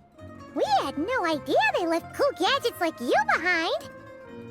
Make no mistake, it was a team effort. For a first-time firearm user, your performance was quite outstanding, far beyond my expectations. As Alosha said, it is highly unusual for the Shadow Realm to manifest in a place like this, but we should still watch out for similar dangers ahead. Oh, let's hope not. If anything else goes wrong with this trip, Paimon's gonna have train trauma for life. The Shadow Realm can appear anywhere, not just on the railroad. I am simply advising that we take sensible precautions. Now, if you wish to further calibrate and upgrade your firearm, you may do so over there, provided you have the necessary components. Please take a moment to catch your breath while I repair the body of the train. Amongst other things, this will ensure Paimon is a little warmer while on board. Oh, thanks, Goggles. You're a trusty train conductor. Well, maybe trusty isn't quite the right word, considering. Anyway, at least you get the job done. Yes, of course. And just like the Eye of Grey, I am sure it will be a great asset to you in your future adventures. If not the trustiest, then it will at least get the job done. Let's get some fresh air while the Eye of Grey fixes the train. Yeah, sure. Paimon wants to forget all about the Shadow Realm. It was so creepy in there. Stretching her legs might help take her mind off things.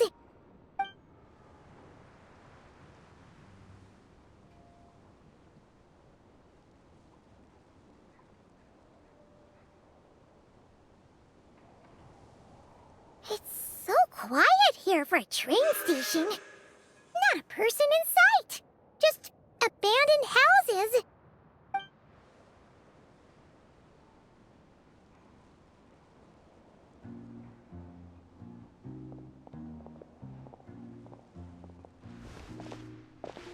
Huh? So much for repair?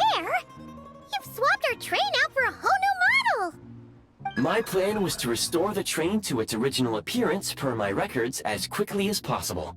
Now that the repairs are complete, the train offers optimized performance and a significantly improved trendiness level. Huh. Didn't know trendiness was a parameter. According to my calculations, parameterization is the most effective way for the Eye of Grey to understand trendiness. Hyperborea, huh? I'm sure I've heard of that in a story somewhere. What an incredible little gadget you are.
You might want to avoid looking down if you're afraid of heights. No, it's not that. Paimon's just praying that we don't have yet another accident.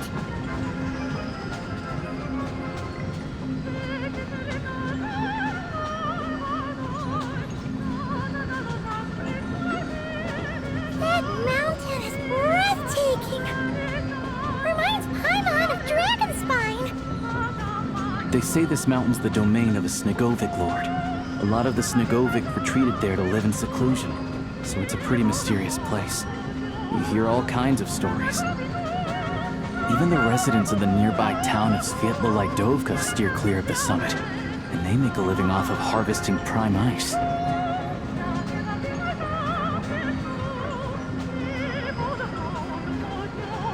Look, Snezhnagrad's just up ahead.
Here we are. Welcome to Snezhnagrad train station, the biggest transport hub in the nation. Wow! It's so majestic! Just flying from one side to the other would probably leave Paimon out of breath! It's built for maximum efficiency, but yes, transferring trains here can be a little tiring. In the future, you can use this train station to travel anywhere you want in Snezhnaya. For now, though, come with me. Let's get Paimon checked out. This way. There's a lift car that goes straight to Sapoliarni.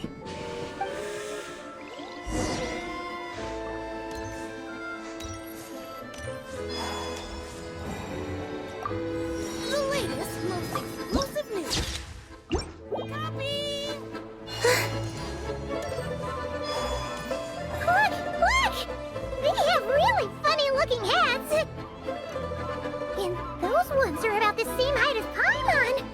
But it looks like they can't fly. Those would be Volkoblock and Domovoy.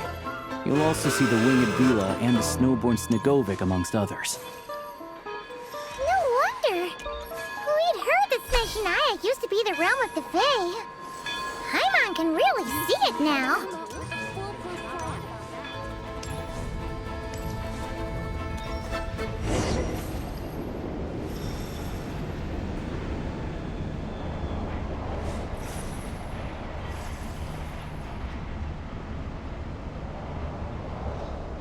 I love this. To the left is the Market of Zolny. They sell everything there. You can often find some nifty little trinkets. To the right, you'll see the Korolyevsky Theater in the distance. Look at that! Incredible!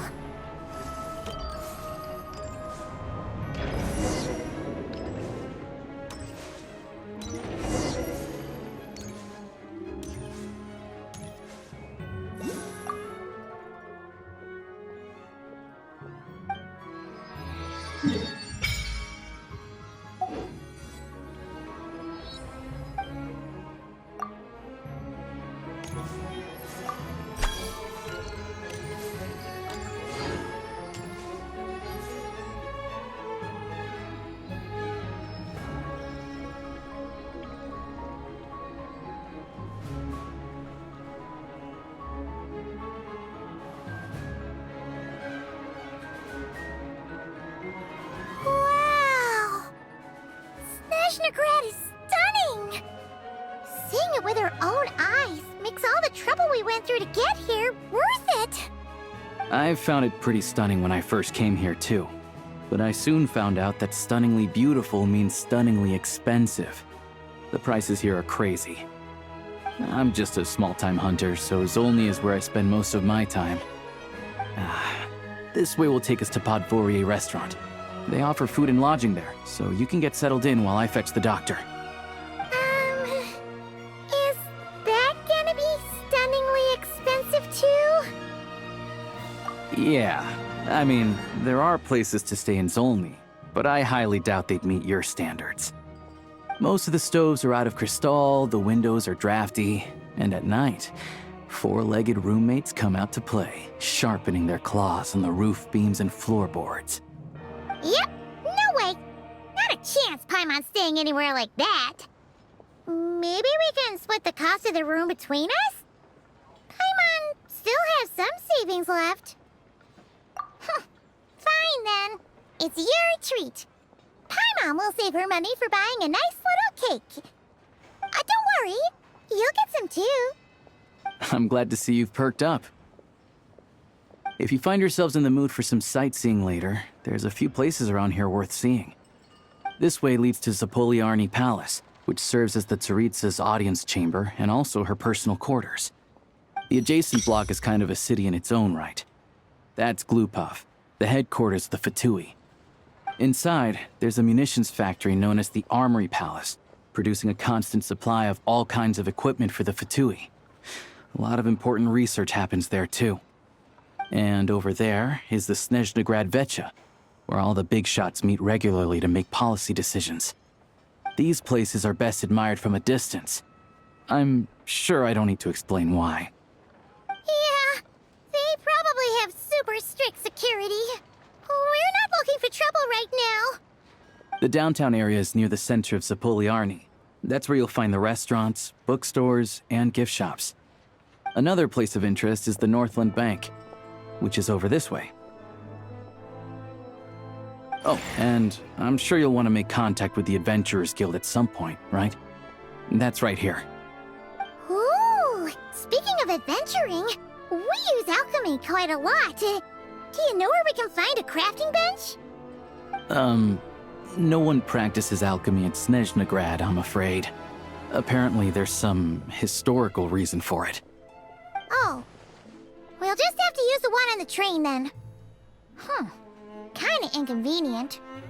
Wait, how come there's one on the train if that's Snezhnayan too? Yeah, I don't know. Not my area of expertise. Still, I wouldn't say the absence of alchemy makes life here any less convenient. Anyway... Finally, there's Zolny in that direction. It's mostly residential buildings and factories, but there's a few shops too. Worth a look around if you're interested. That's about it. You guys go ahead and get checked in while I track down my doctor friend. Sounds good. Thanks for all the recommendations. It'll be good to get out of the cold wind. Paimon's starting to feel another headache coming on. Podvorier restaurant is right this way.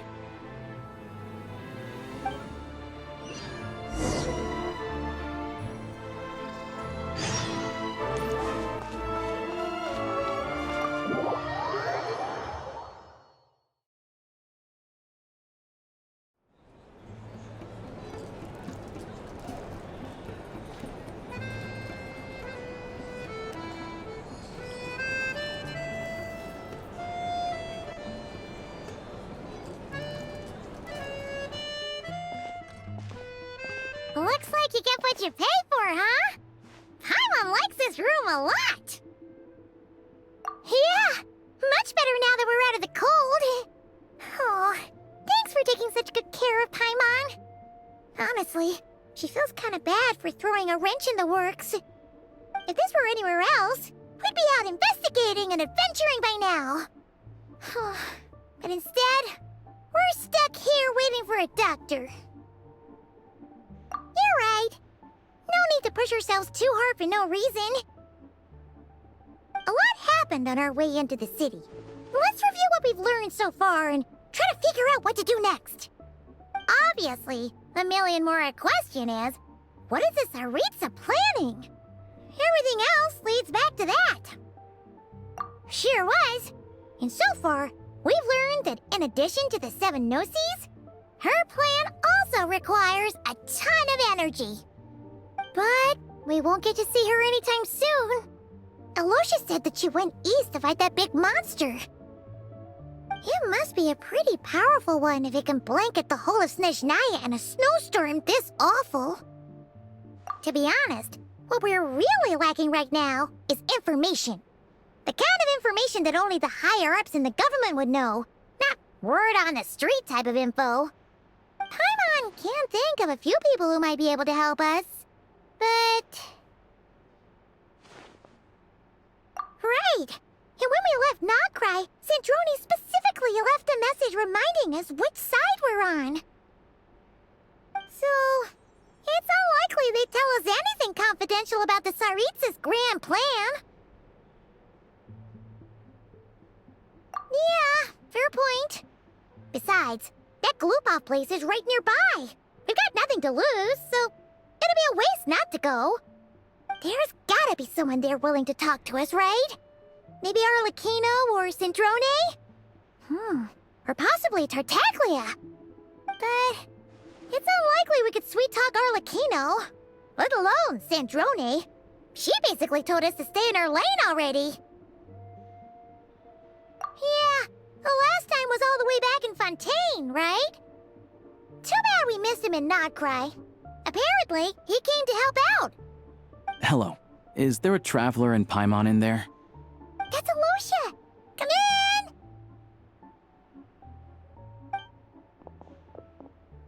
Hello, I'm Dr. Luneva.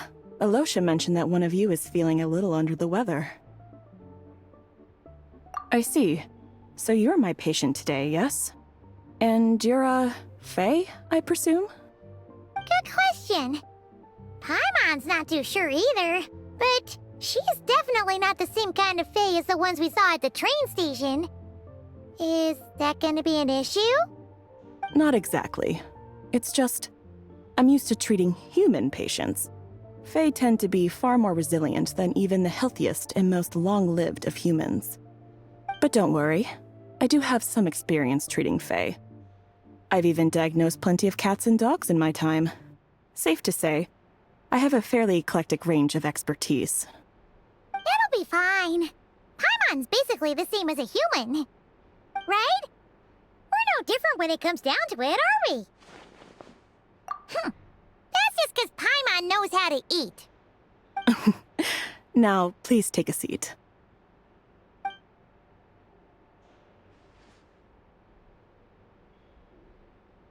Okay, vital signs are good. Test results are all within normal ranges. I don't think it's anything serious.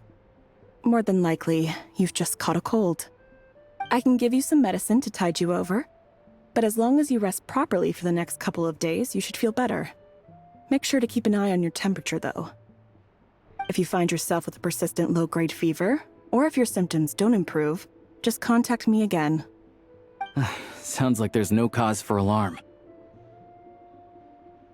Thank you, Doctor. You're very welcome. Just doing my job. I'll leave you in peace now. Time to visit my next patients. Take care. You heard the doctor. Best you rest up here for a couple days. No sightseeing for the time being. All right, then. Guess we've got no choice. Let's just treat it as a short vacation. I have to get back to it. If you need anything else from the doctor or me, go to the Hunter Trade Station in Zolny. The boss there knows how to reach me.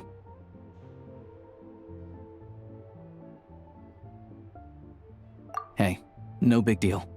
You saved my life in the Shadow Realm. This is the least I could do. See you around.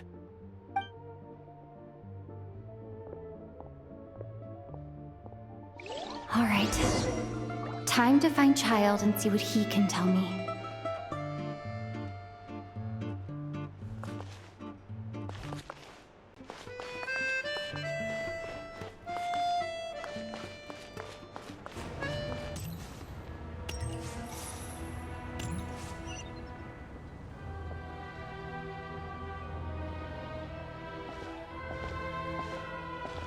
Hold on. Please display your invitation letter or permit. Glupov does not accept meeting requests without a prior appointment. You'll have to apply per the advertised booking process and wait until your invitation letter is issued. Might I ask who you're hoping to visit? Another one who thinks the rules don't apply to them. I don't understand why people think they can just talk their way in here. You don't just show up and land a meeting with the Harbinger. But I have to go through the motions for protocol's sake. Honestly, it's such a waste of time asking when I already know what the answer's gonna be. Wait a moment. I'll pass on your message. If Child is unavailable, you'll have to go through the proper procedure.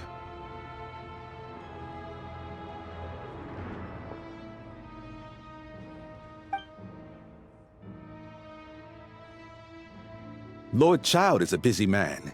He's probably not in Glupov at the present. If I were you, I'd cut your losses. No point waiting any longer. Even if you two are old friends as you claim, please understand that the Fatui Harbingers are often busy with their official duties. They tend not to stay in Glupov for extended periods. Next time, stick to the rules. You'll make life easier for both of us, Greetings, Lady Marionette. I'll take care of our guest here. It's her first time in Snezhnaya, so it's no surprise that she doesn't know the rules yet. I trust no choice words have been exchanged. No misunderstandings I should be aware of. No, Lady Marionette. No incidents to report. Whew, that was a close call. Good thing I played it cool. Is that right? Good to know. Wait, where's Paimon? Under the weather? That's hard to imagine. She's always buzzing with energy. I take it she's still adapting to the climate. Happens to a lot of people. It's even colder here than in nod-krai. Has she seen a doctor? I can get you one if you need. All right then. Well, let me know if you run into any other problems. Why else? I was just about to sit down for some much-needed tea time when I heard that an old friend of Tartaglia's had shown up outside. No appointment, nothing. And, as obnoxious as it may be to show up uninvited at Glupov, I couldn't help but take pity on the poor soul who was waiting outside in vain. So I had no choice but to abandon my freshly brewed piping hot tea and come to see this mystery guest for myself. Well, I felt our time working together in nod-krai warranted some courtesy. I couldn't exactly let you freeze to death out here in the wind. Unfortunately, I can't invite you inside either. The rules of Glupov wouldn't allow it, and as a harbinger, I have to lead by example. On the plus side, Snezhnograd actually has some class, unlike Nasha Town. Torchlight Books has a very nice selection of teas and cakes, so we can catch up there. Your treat, of course. Because I already wasted one perfectly good cup of tea today. That's why.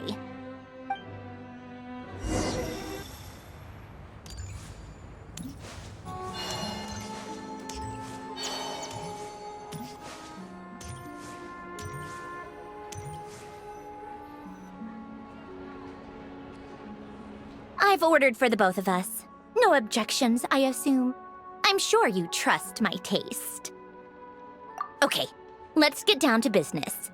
I'm guessing you don't actually have any urgent business with Tartaglia, per se. You just want information, right?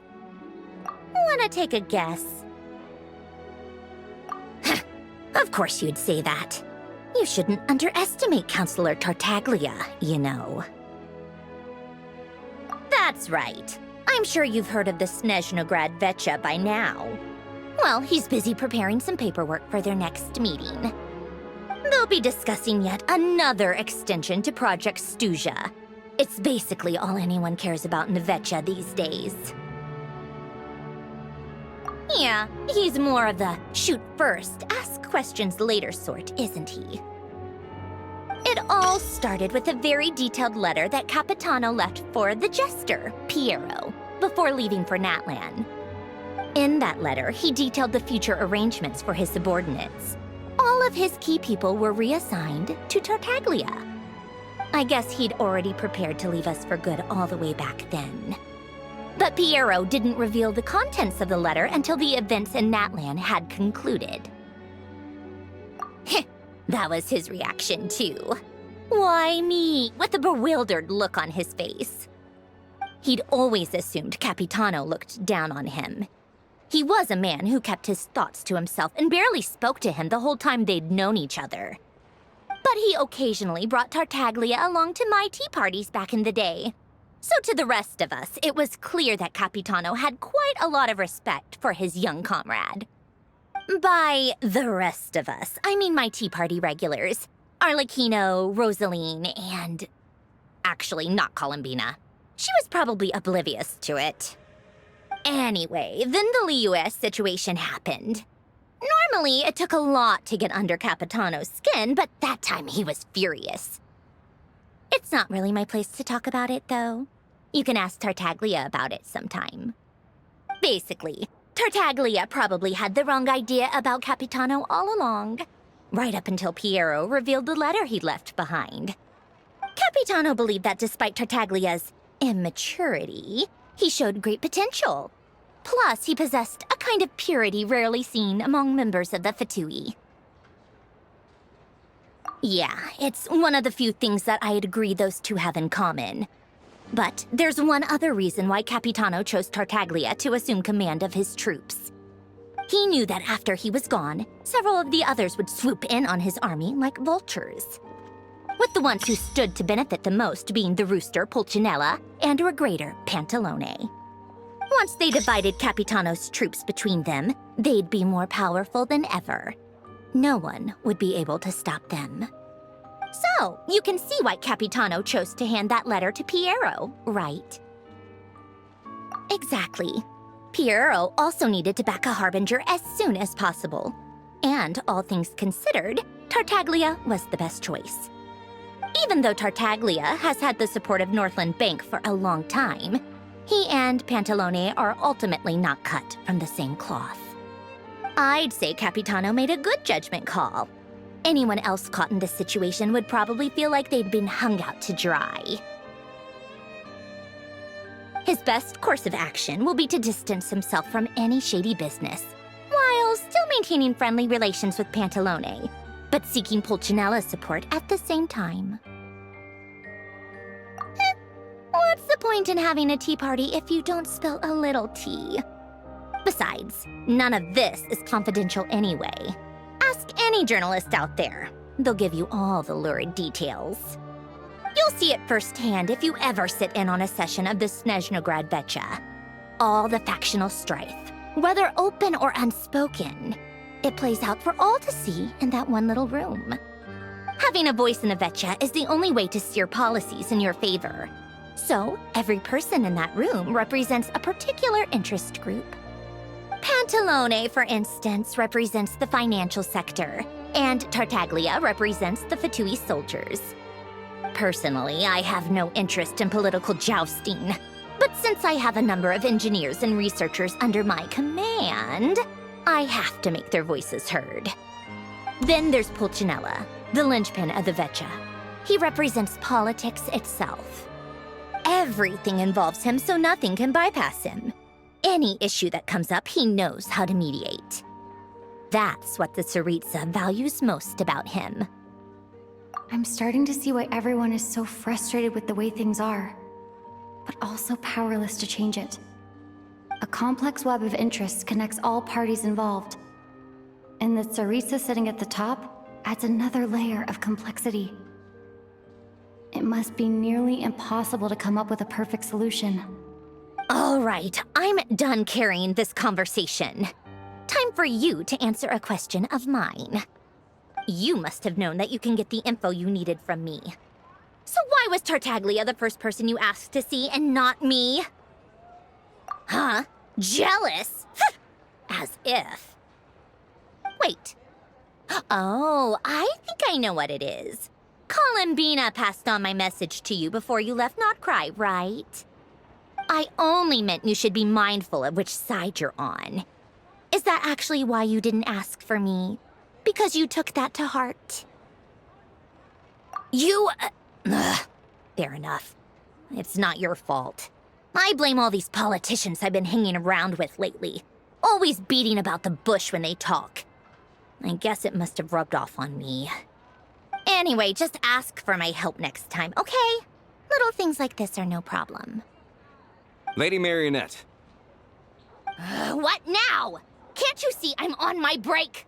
Whatever it is, just leave it on my desk. I'll look at it later. Sorry to disturb you during your break, ma'am, but I'm afraid it's an emergency. Isn't it always? I've told you before, fixing the tracks and transporting ice blocks does not constitute an emergency. The equipment in Svietlo-Lightovka is in urgent need of maintenance. With how the weather's been recently, we suspect that the cause is a buildup of snow, exceeding the maximum weight limit. The supports on one of the machines broke and fell, awakening a dormant beast and leaving many of the ice miners trapped in a nearby ice cave. Luckily, Odette's team was nearby and launched a rescue operation, but we're still facing a severe manpower shortage for both the rescue and engineering teams. I guess that's it then. Our tea party will have to end here. I'm the only engineer you'll need. Do you actually want to come with, or are you just saying that? Nice of you to return the favor. I'll have a couple of people look after Paimon. They can let her know that you had to step out for a while. Given how urgent this is, I'm sure she'll understand. And honestly, I'd rather have your help than anyone else's. Between your skills and experience, you'd be reliable help. Then let's go. You, take 2 people to Podvorye restaurant. Find her room and watch it like a hawk until we get back. If anything happens to Paimon, you'll be answering to me. Yes, Lady Marionette.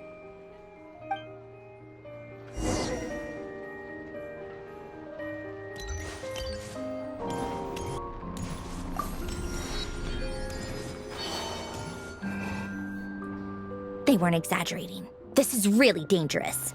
It's a good thing only one of them broke. From what I've been told, most of the trapped miners are over in that direction. Yeah, you do that while I check the rest of the equipment.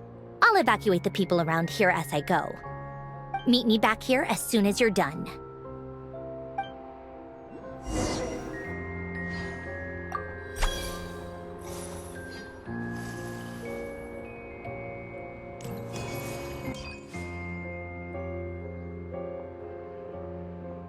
I have to be getting close. Don't go any further.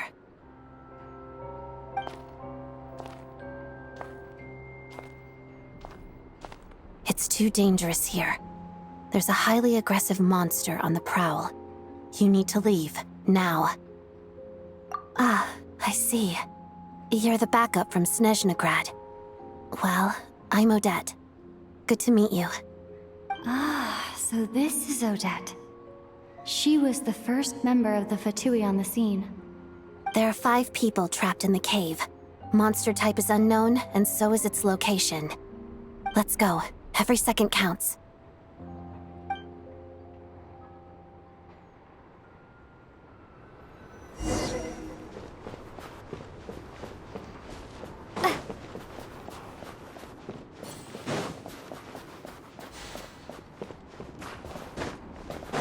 Careful.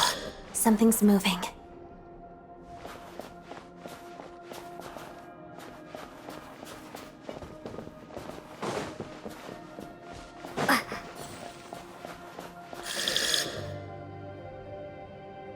This must be the monster's shadow.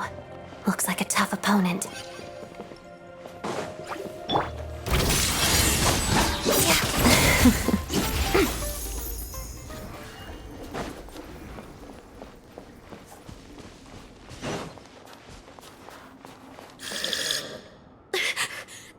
Stay back!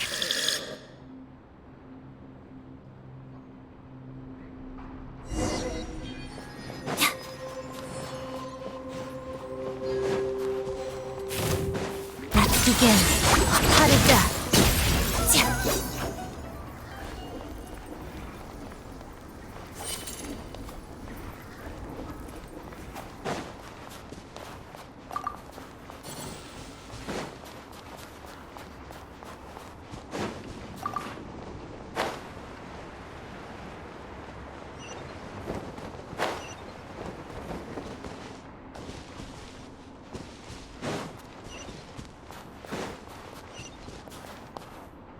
I see them.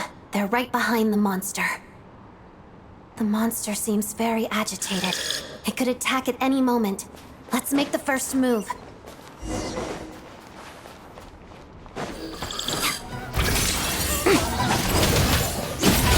Witness the snow swan's grace.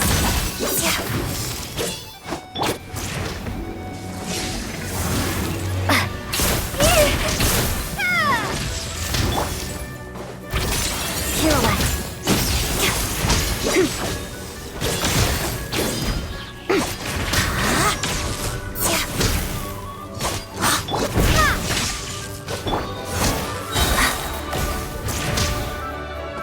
Together, pas de deux. Our little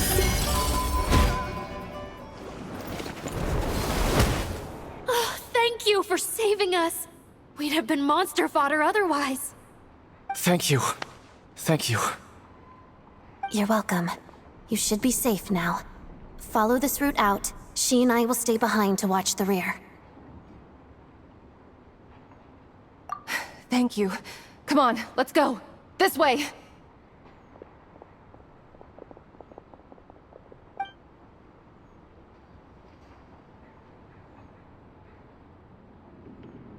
I've searched the area. Pretty sure the monster made a tactical retreat. Yeah, but with us here, it won't be coming back anytime soon. It may be small, but don't be fooled. It's a ferocious beast. People are just food in its eyes. It's lucky we got here when we did. The trapped miners have been successfully evacuated. Time for us to leave. Wait, this place... There's something unusual about it.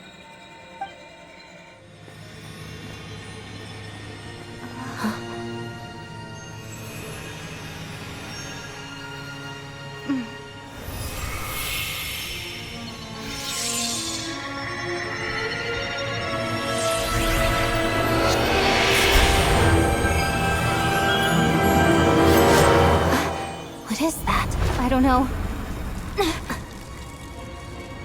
It's back? Guess it has family.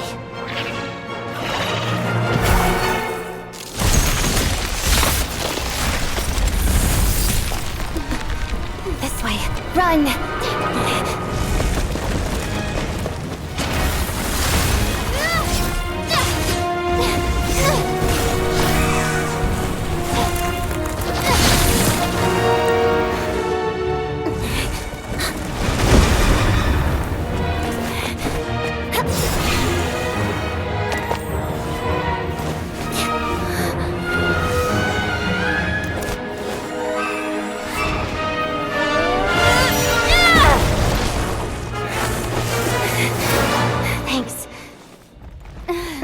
Out of here.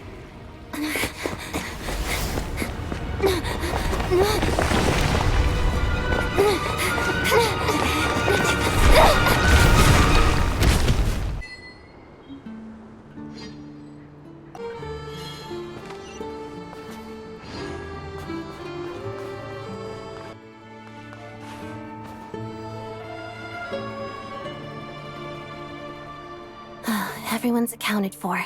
We managed to rescue them all. We also placed a sign at the entrance to the cave, warning people to stay away. You really held your own today. I still don't know your name. Don't think I've seen you before. I'll remember the name. All right then. See you around.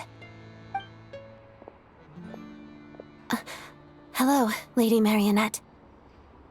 I hear the rescue operation was a great success. I knew I could count on you. What brings you here, Odette? Here for a performance? No, a Fatui mission. I happened to be nearby and heard the crash. She hasn't introduced herself then. Odette is the prima ballerina of Snezhnaya. She's quite the celebrity.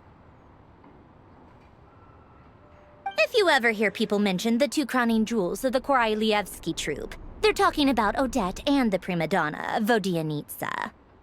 On top of that, Odette's also a rising Fatui star. It's looking likely she'll inherit the title of the Fair Lady. She learned all her combat skills from Rosaline herself. Used to be one of her most valued subordinates, too. You flatter me, Lady Marionette. If she's Rosaline's protege, that makes me... never mind. There's no need to bring it up. No point making things awkward.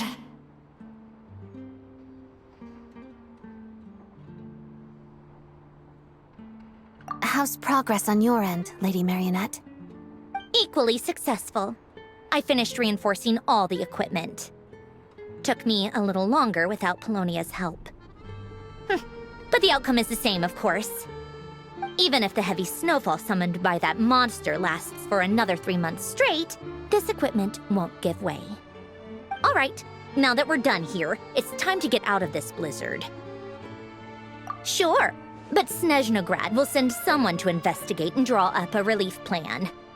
And I guess I'll have to write the incident report myself this time, since it involves a mechanical malfunction. First, Pantalone needs to approve the budget, then Pulcinella has to sign off on the plan. Once they've argued it out and reached a compromise, we can move forward. That's the rough process anyway. Could take anywhere from a couple of weeks to a couple of months, depending on how smoothly it goes. Yup, nothing we can do about it. There's a whole stack of incident reports like this back at the office. The snow has eased a little for now, but there's no telling when that will change with that monster still at large. Fuel for heating is in short supply, and relief is weeks away. There's no immediate threat to life, but still, it just feels like there should be a better way. Hey, quit daydreaming. Let's get back to Snezhnaya. When did you get a new sword? I found it in a cave. It handles pretty nicely. You have a strange affinity for second-hand swords.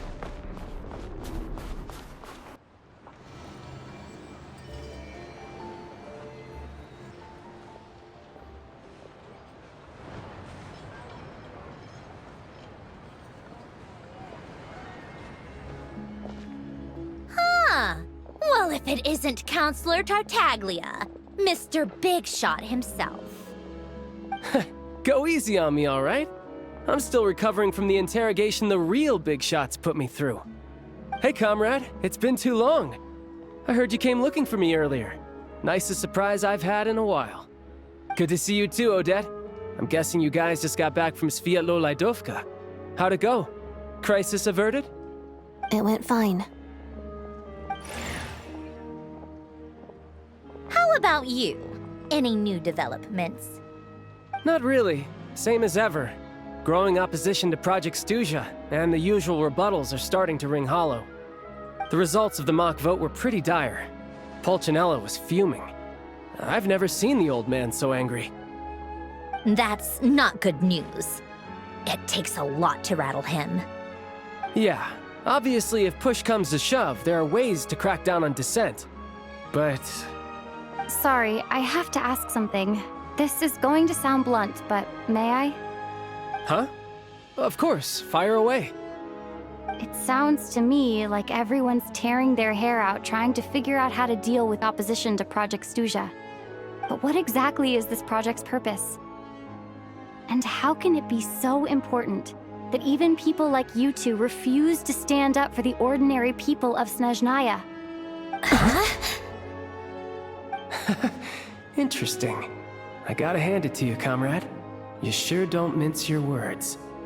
Excuse her? What does she mean? Refuse to stand up for ordinary people? Oh my gosh. How does she dare speak to the Harbingers like that? Are you interrogating us now? It's okay, Sandrone. Let me explain. I think I understand where she's coming from. If I could, I'd take your side right now. In fact, my position's very similar to yours. I've only held back on casting a dissenting vote in the Vecha because the Tsaritsa would never let me get away with it. Still, I have a responsibility to the Fatui armed forces, so I do what I can to make their voices heard. Most of them are just regular folks from small towns far from the capital. I'm sure you've seen how much those kinds of places are struggling right now. Oh, and for what it's worth, I'm from Arepasak myself. Things aren't going so swell there either. The Tsaritsa wants to create a better, safer future for the people of Snezhnaya, but she's thinking long-term. I don't doubt that from where you're standing, Project Stuzha seems to be creating all sorts of issues for everyone. But considering the Tsaritsa's vision for the future, these are sacrifices worth making. Sounds cold, I know, but I promise it's not as black and white as it seems. Maybe Snezhnaya and I can't oppose Project Stuzha outright, but we're constantly raising our concerns in Vecha meetings. And even though we can't put an end to it, there are plenty of other ways to make a difference. We're trying everything we can think of, and so is Pulcinella. I respect Her Majesty, the Tsaritsa, and trust her decisions. But at the end of the day, I'm still just a normal guy who cares deeply about my homeland. And my family, who all live here. There's no way I would ever abandon them. As contentious as things can get within the Vecha, there's no selfishness or malice behind it. Everyone wants to get through this period as smoothly as possible. The issue is that there's no way of pleasing everyone under the present circumstances. Most of the time, we're trying to decide on the lesser of two evils, which obviously isn't a great look. But that is not the same thing as being blindly loyal to the Tsaritsa. No one's got their head in the sand here. We're all well aware of the way things are. We're just doing our best to make it work. In fairness to Sandrone, she rushed to Svietlo Laidovka's aid the moment she heard that people were in danger. And even Tartaglia, who used to only care about the thrill of the fight, is clearly doing his best to rise to the demands of his new role as counselor. Hey, come on. There's only so much we can say, so don't press us too hard. Look, I know how untenable the Tsaritsa's position looks if you don't understand her motives. Maybe you've heard already, but she's currently leading her army on a campaign to the east to defeat the monster that's been causing these brutal blizzards. Striking that monster down will be a significant step in dealing with the present energy crisis. As laser-focused as she is on realizing her lifelong ambitions, she's still putting time and energy into taking down this powerful monster. To me, that says a lot. If she thought Snezhnaya and its people didn't matter in the grand scheme of things, why would she waste her time on something like this? Thanks. I meant every word I said, though. I wasn't just trying to placate you. I've already done more than enough diplomacy for one day. I still think this adventurer raises a very important point. Our two harbingers have made their positions very clear. But there are many others in the Vecha who must feel trapped and forced to vote against their conscience. I think it's a very valuable quality to be willing to speak one's mind, despite the risk of offending powerful figures. You can say that again. I highly doubt we'd feel the need to explain ourselves so much if we didn't know you so well. Forgive me, adventurer, but might I be so bold as to ask about your background? How is it that you can converse so openly with two harbingers? Oh, haven't you been properly introduced? Easier said than done. I like to think I'm not the kind of person who goes around busting open people's old wounds. I've only learned her name so far, and no details of her experiences. Is something wrong? Uh-oh. Is there no avoiding the subject of Rosaline? No, it's just... all right. I guess there's no getting around it. This is the world-renowned traveler, who helped resolve the storm terror threat in Mondstadt, cleaned up after the mess I made in Liyue, and then went to Inazuma, where there was a duel before the throne, in which the traveler defeated Rosaline. Oh. I'm sorry. I didn't think you two would be seeing much of each other, so I figured it wasn't worth bringing up. It's fine. It was a long time ago. It's fine. Sorry. I just remembered that we have a rehearsal coming up. Please excuse me. I should get going.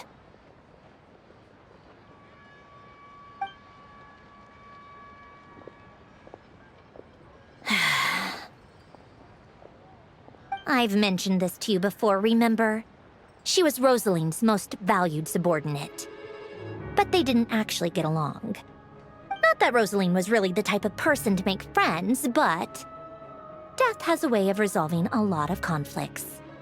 Don't let it weigh on you. Like she said, it was a long time ago. It's in the past now. Odette has a very different personality from Rosaline. Give her some time. I'm sure she'll work through it. Oh, by the way, where's Paimon? It's not like her to hide away. She hasn't been feeling well, so she's resting at Podvorier Restaurant. I got a couple of my people to look after her while we were gone. Oh, right. Sorry to hear that. Poor thing. Reminds me of when Tonya was little. She really felt the cold back then. Used to get ill all the time. I felt so bad for her seeing her lying in bed, coughing. She was so mature for her age, though. Whenever someone came to visit her, she'd greet them with a smile and would never complain. I'm sure Paimon's a good kid, too. You're a little short on manpower, right? Let me have a couple of my people take over for yours. I'll send my most capable and reliable. They'll make sure Paimon can recover in peace. Well, that would be great.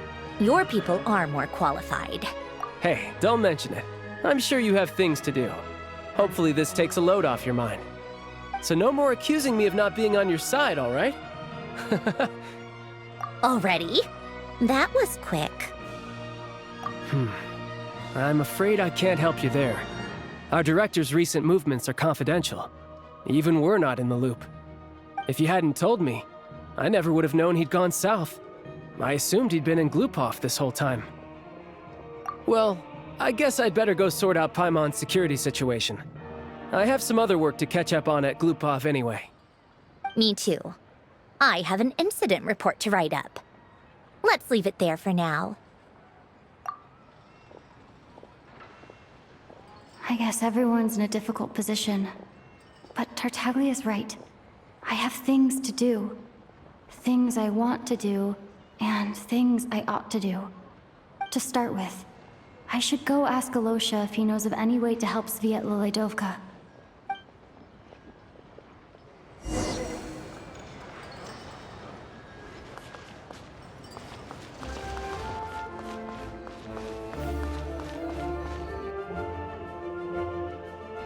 How strange. This sword seems to be vibrating of its own accord. It's a very faint vibration, but it's getting stronger as I get closer to the Statue of the Seven. Does this sword have some connection to the statue? But all it does is vibrate, even when I touch it. That place I got this sword from was definitely out of the ordinary. Maybe I should try channeling the power of cryo?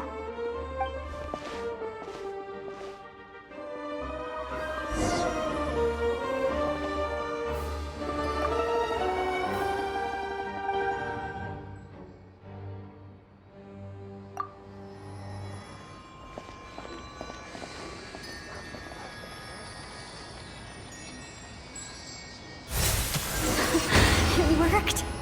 There really is something special about this sword.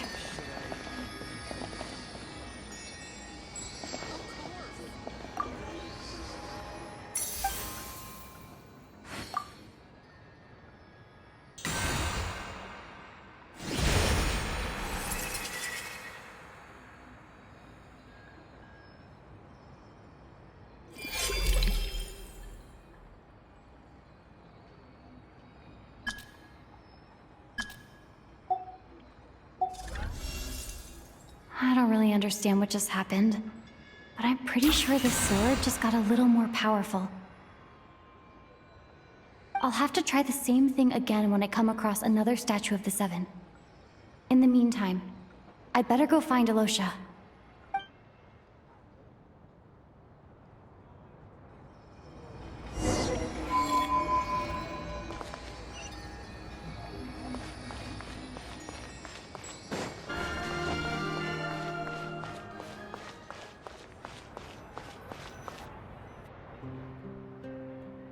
Hello there. How can I help? Ah, sure thing. Give me a second, I'll go fetch them for you.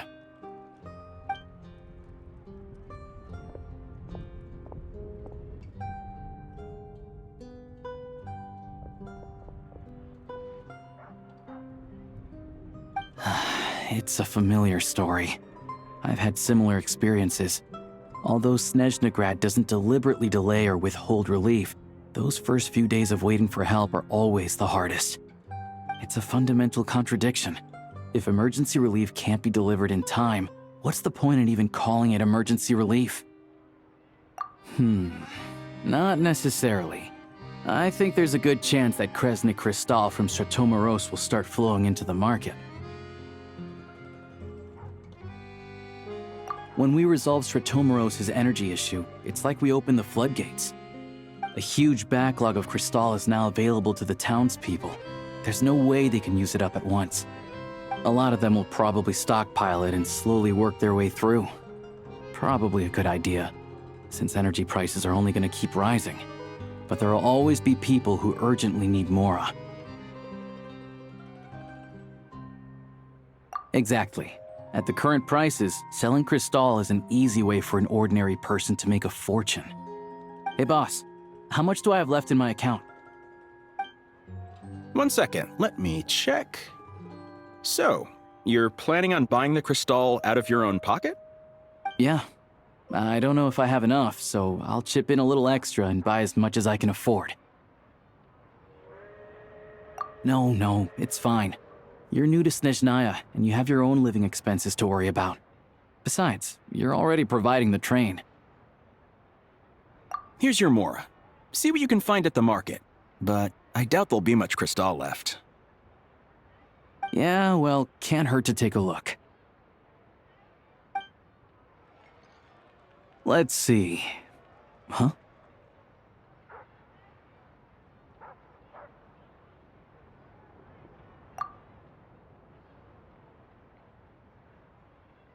Oh, Alosha, and...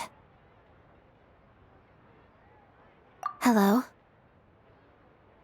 I didn't realize you two knew each other. Yeah, I take on some odd jobs in the city to supplement my hunting income. Sometimes I work as a cleaner or prop hand at the theater where Odette is one of the big stars, so I've met her a few times. When the weather's as bad as this, it's better for a hunter to adapt than to keep looking for game. Yes, and we sometimes need extra help.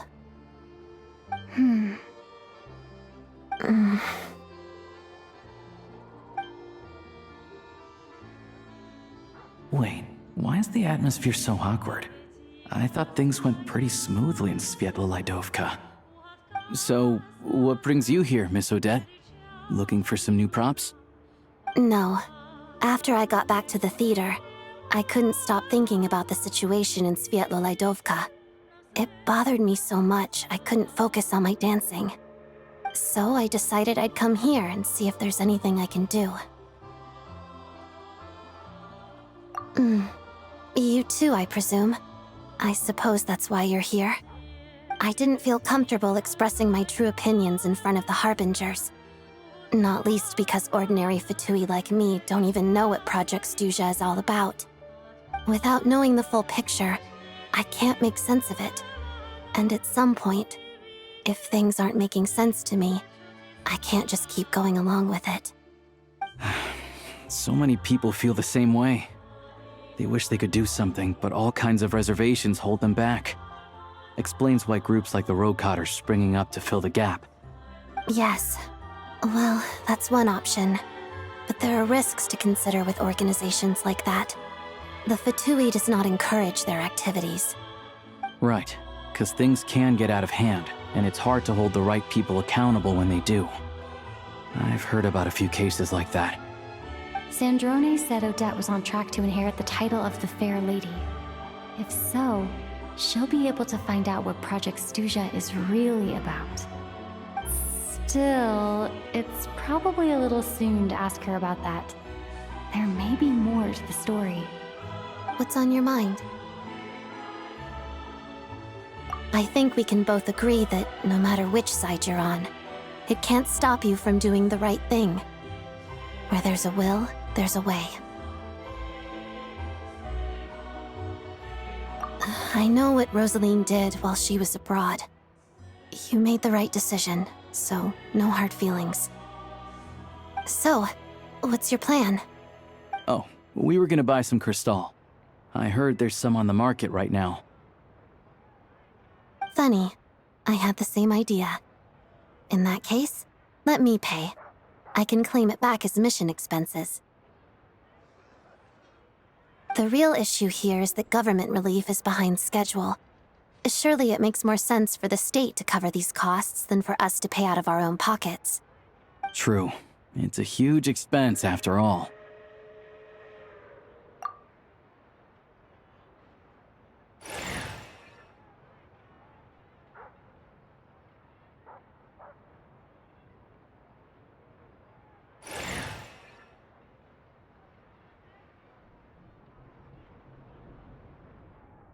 Let me see. I'll take it all, please. And I'll be needing a receipt. Right. Choose mission budget under the expense category, but be sure to specify emergency rescue operation in the description. Otherwise, the normal reimbursement limit will apply. Let's book this train. Regulations say that if we need to transport Kresnik Crystal during Project Stuja, extra carriages can be added 1 hour before departure.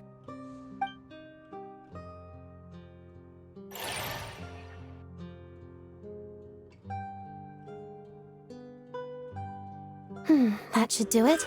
The train will be escorted to its destination by Fatui guards. This is my first time seeing you handle Fatui affairs, Miss Odette.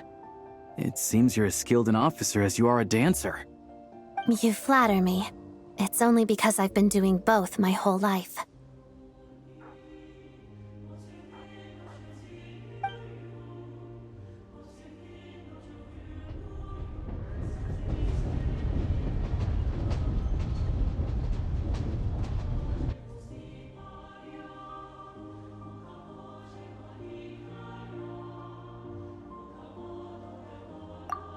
Anyway, I bet you've been non-stop today, am I right?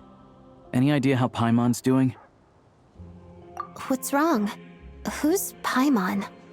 Her travel buddy hasn't been feeling well. She caught a cold right after they got to Snezhnaya.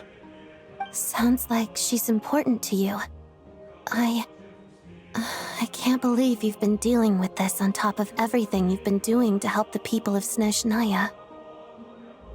I've got nothing going on right now, so I'll join you. I want to see how she's doing.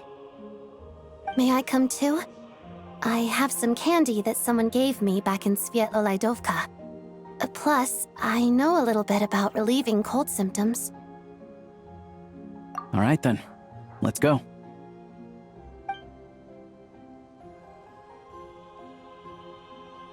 I still don't know what the deal is between these two, but at least the tension seems to have vanished.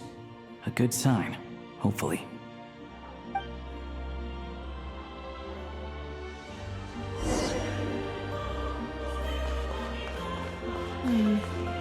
Metaphors speak. Hello. Sorry, but there's a sick person recovering in this room. Can I help you? What happened? Oh, please, excuse me. Are you the Traveler? Could I take a quick look at your Adventurer Handbook? Master Child said I should verify your identity.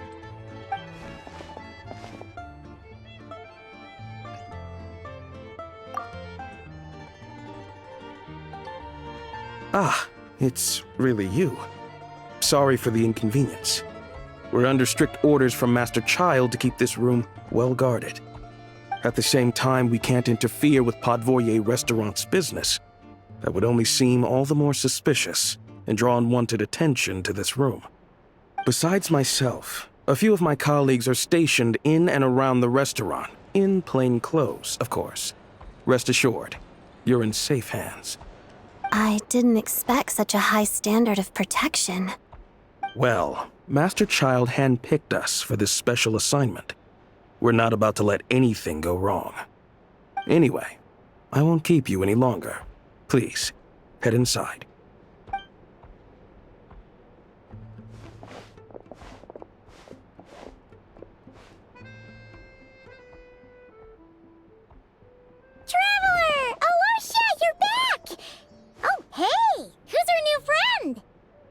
Hi, I'm Odette. The Traveler and I crossed paths a few times. Another friend from the Fatui, huh? You're practically a member yourself by this point. Paimon's definitely on the mend. We should be back to our usual travels in a few days' time. Seems like that doctor was right. It's just... Paimon's limbs are still feeling a little chilly. I have just the thing. Whoa! What's this? Is that a flame inside an ice cube? Wait, is this real ice? How's it not melting? And how does the fire keep on burning? All keen observations. You're right. This is called core ignis.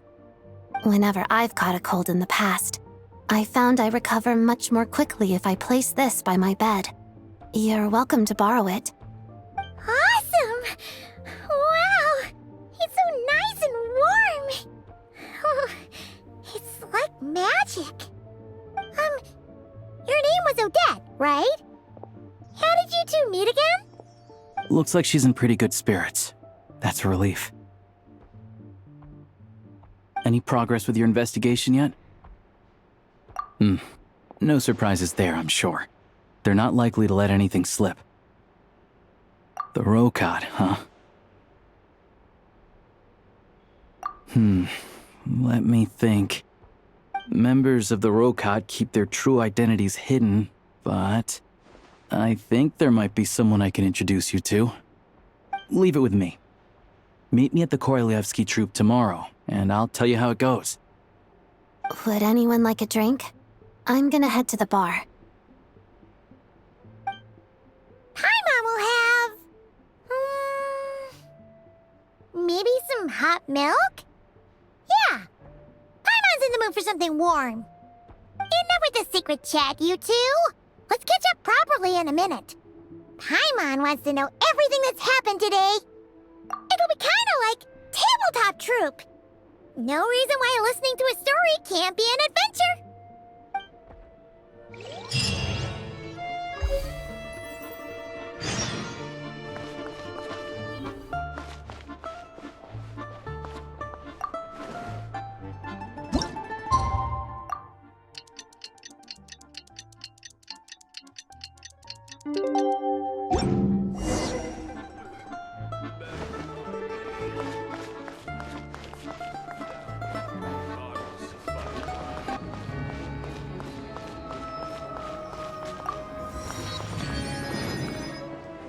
Ah, you made it. I've got some tickets, and I managed to set something up with the Rokad. It'll have to wait until after the show, though. Happy to stay and watch? I doubt you've seen the Korolyevsky troupe on stage before. Pleasure.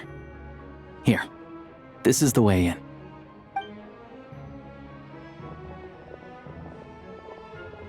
Please present yourself for a routine inspection in accordance with theater regulations. Thank you.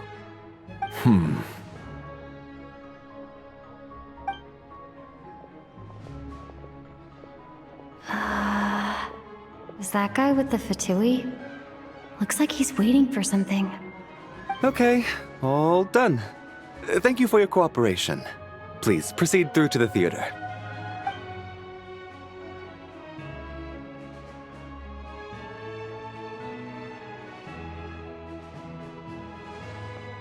What's up?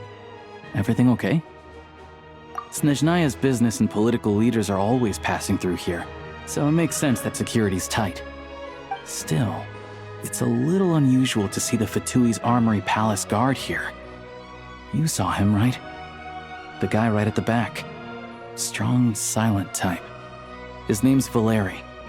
He's part of the Special Assignments Battalion, but I only ever see him here for one thing: to look for a guy named Mitya. Supposedly a researcher, though he never seems to put much time in at the office. The theater is one of his favorite places to hang out when he's playing hooky from work. But that's not for us to worry about. Let's go. The show's about to start. What do you think? Pretty impressive, huh?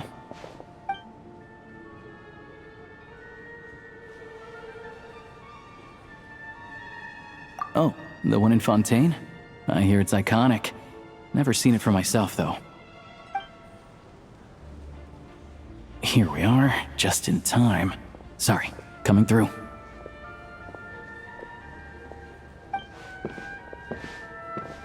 Ugh.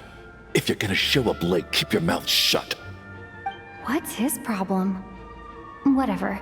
No point arguing with people like that. Look, there she is. That's who I'm introducing you to later. She's the lead singer of the troupe, Vodyanitsa.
This leads directly to the green room.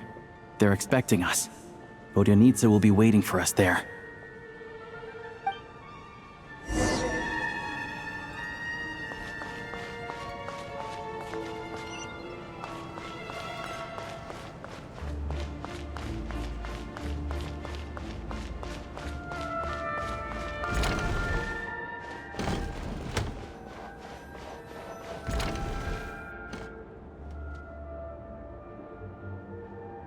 Hey there.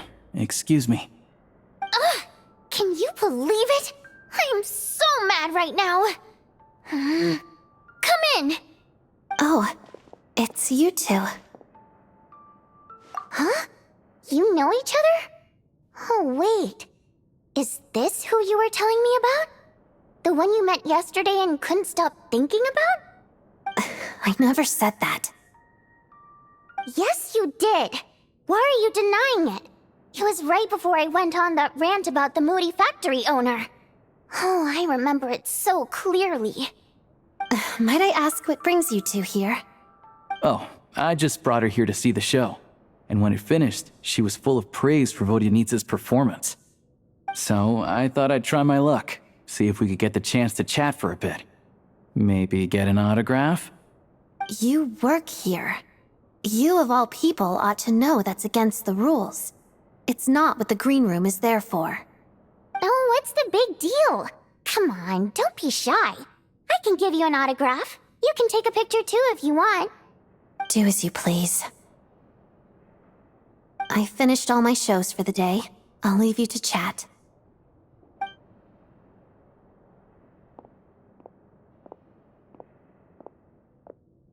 I wasn't making that stuff up, you know. Odette's just too proud to admit it. She thinks very highly of you, and so do I. You did the right thing in Svietloladovka. We're good. Odette's out of earshot. I'll lock the door. Confidentiality, of course. The Rokat is very strict on that. Whoa, Alosha! Not out loud! Not with an outsider here! Relax, I've taken care of it. Look at this. The President's reply sent this morning. Wait, so she's been approved to join? You told me last night that you wanted to get intel from the Rokat. Unfortunately, Rokat intel is only available to members. But ever since you set foot in Snezhnaya, we've been working together. I've seen the way you work, your character, and your motives. Everything about you is perfectly in alignment with what we're trying to achieve in the Rokat. So I figured I might as well cut to the chase. I wrote a letter to the President explaining your situation, including just the right amount of detail. His approval came very quickly. Of course, it's still your decision whether you want to join or not. we'll respect your choice. Well, assuming Odette was telling the truth and she didn't misjudge you, I guess we don't need to worry about you blowing our cover. Still, you gave me a real fright. I didn't know that's why you came looking for me. So, that stuff you said about admiring my performance, was that just because Odette was here? Did you actually mean it? Now you're talking. That's what I like to hear. Anyway, let me give you a quick rundown of how things work. Like I said, the Rokot is a covert organization, and we hide our identities. Members typically don't meet in person or even know each other's identities. This helps us maintain a high level of independence and secrecy. Because of this, members are basically free to decide their methods without constraints, so long as the outcome of any activity doesn't violate the organization's principles. After all, we don't have any ostensible contact with each other. This way, if anything goes wrong, no one else will be implicated. Beyond the freedom to choose how you operate, it's also your choice whether to act at all. We have plenty of members who have yet to take any action. In short, joining the Rokot in and of itself won't place any restrictions on your activity in Snezhnaya. There's a code of conduct you can read if it interests you. But basically, as long as you don't plan on using your anonymity to go around doing evil, you'll be fine. I tried reading it 5 or 6 times. Never made it all the way through. Even the most lackluster script makes for more interesting reading. Great. Then I'll go grab an official application form. Be right back.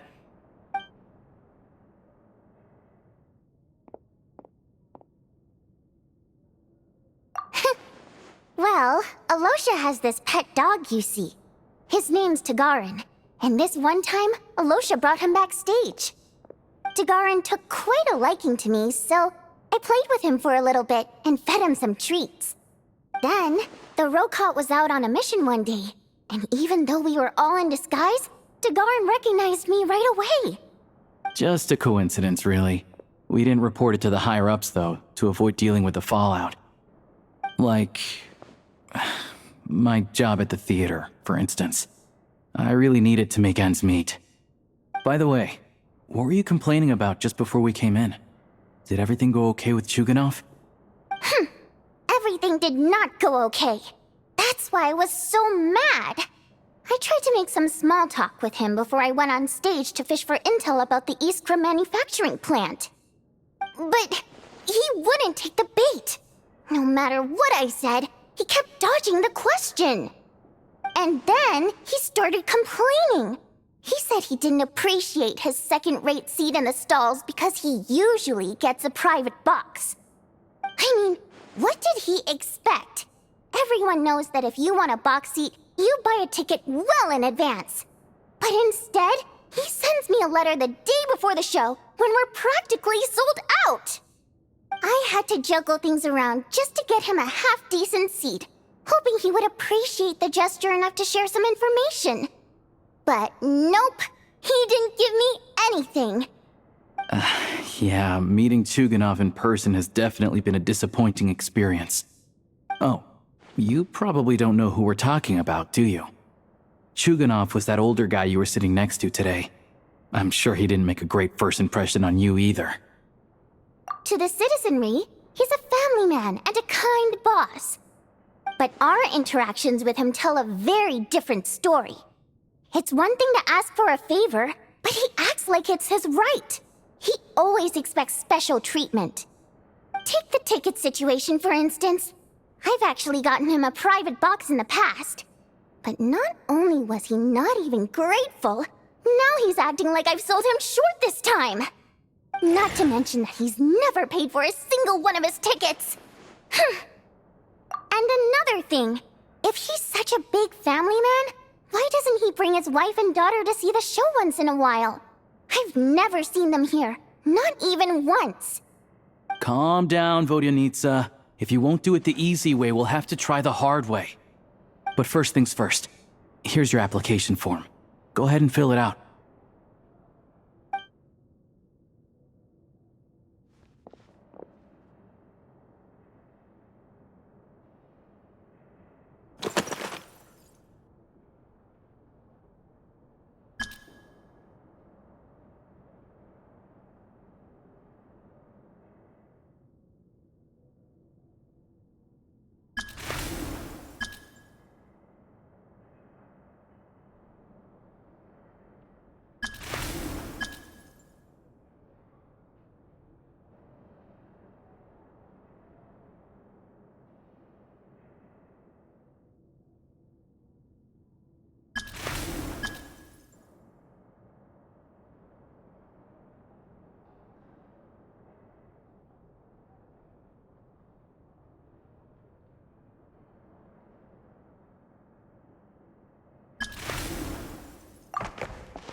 Looks like I'll need to make a few little tweaks here and there. But other than that, you're good to go. We'll hold on to this for you. Alright. Now that we're officially Rokat comrades, I can tell you. Chukhanov is the target of our current operation. Recently, we've done some recon work at the Iskra manufacturing plant, which pretty much confirmed that their energy consumption is way beyond the legal limit. All we need now is some direct evidence to present to the Vetcha, so we can demand that they shut the plant down. That way, the Kresny Crystal can be allocated to where it's needed most. I was hoping he might let slip during one of our chats, but he's too tight-lipped. We'll have to find another way. I'm meeting another regular theater goer tonight, Mitya. But Valeri's here too, and he's probably looking for Mitya, so he may end up being a no-show. Don't you worry. He must know how to dodge Valeri, or he wouldn't be showing up on time for every performance. Mitya is a renowned energy expert. Although we can't get any direct evidence of the excessive energy consumption at the plant, we can accidentally let the information slip to him. The authorities should take someone like him seriously. So if he starts raising questions about energy use at the Iskra manufacturing plant, there will be a proper investigation. Also, we're not allowed on site, but he has clearance. So all we need is his cooperation. Yeah, so that's the other thing we're trying to figure out. Though I think we're far less likely to make any progress on that front. Still, I hear that Mitya is a bit of a chatterbox. So, who knows? Maybe if we catch him in the right mood, he'll let something slip. What do you think? Sound like something worth your time? Okay, in that case, you guys find a seat somewhere nearby. Pretend you're a couple of buddies there to eat, and keep your ears peeled for useful information. He's a huge fan, so I doubt he'll have his guard up around me. But you two need to be convincing. If he suspects anything at all, he might stop talking. Sure. Don't worry. We'll make a believable pair of buddies. Perfect! You've sold me already. Now, help me tidy this room up a bit before we head out. Okay. What needs tidying? Everything!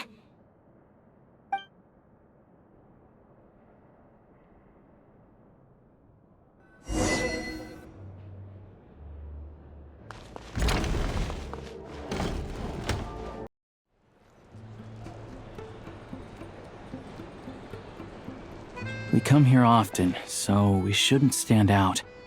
Let's sit here. Now, it's up to Vodyanitsa. Let's see how the conversation goes.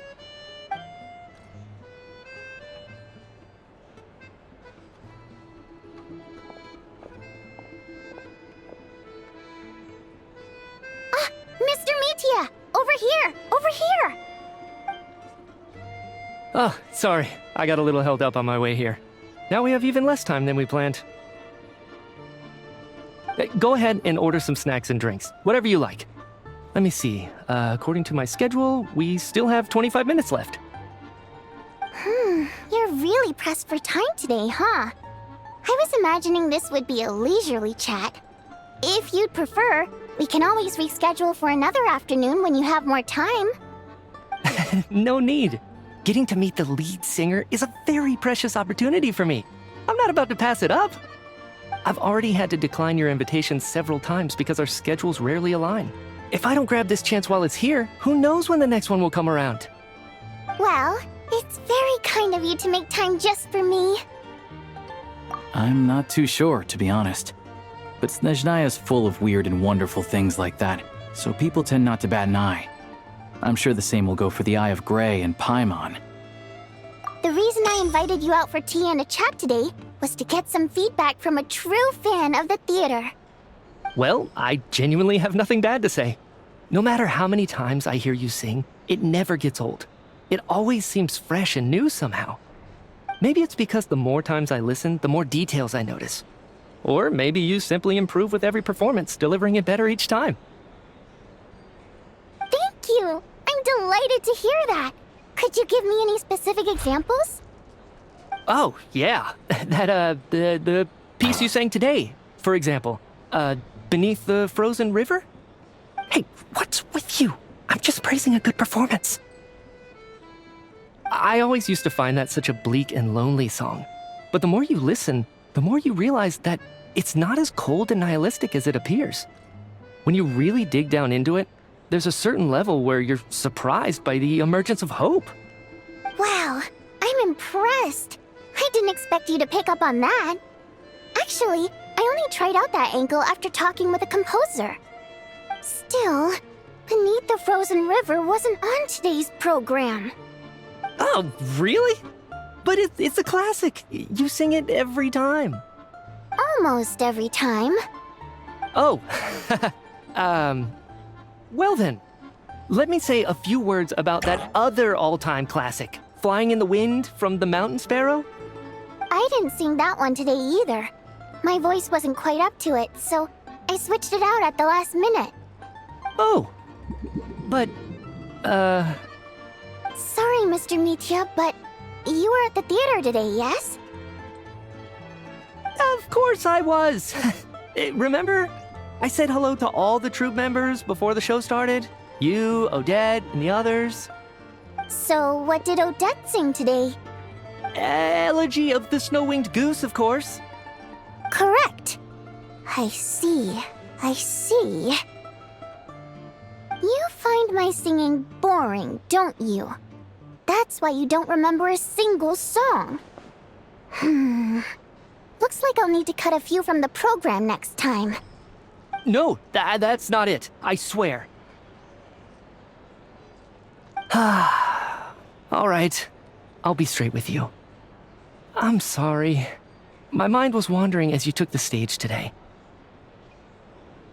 I enjoy watching your shows because the exquisite performances stimulate the mind. It always sparks some inspiration for my research. So, whenever I get stuck at work, I come to the theater for a change of pace. Odette's dance during the Elegy of the Snow-Winged Goose today was simply incredible. It got me wondering what she's been going through recently. That look of sheer defiance in the face of utter tragedy? It was so inspiring. I started scribbling in my notebook right away. Not that I made a ton of progress in the grand scheme of things, but I still think it was productive. By the time I snapped out of it, the entire show had finished. So what you're saying is, you didn't listen to my singing at all? Unfortunately not. I'm sorry, I don't know which is more disrespectful. The fact that I don't always come for the show itself, or the fact that I missed your performance. Seems like things are getting a little awkward. Mitya just stepped into a conversational minefield. If there's one thing Vodyanica doesn't like, it's people who show disrespect for her performance. This meeting was so hard to set up. Don't tell me it's already falling apart.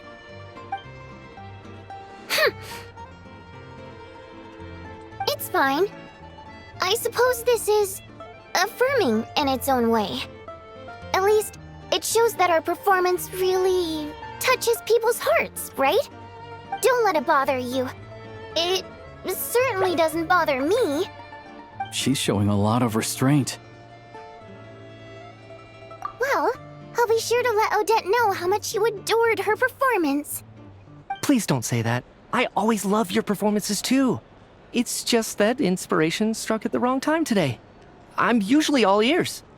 I know, I can tell. That's why I value your opinion.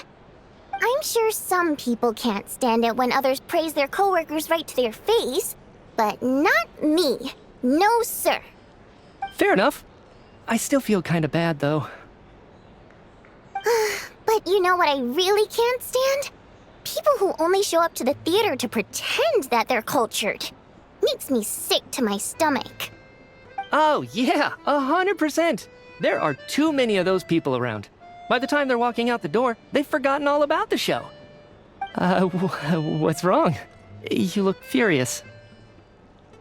I don't know if you've heard about the boss of the Iskra manufacturing plant.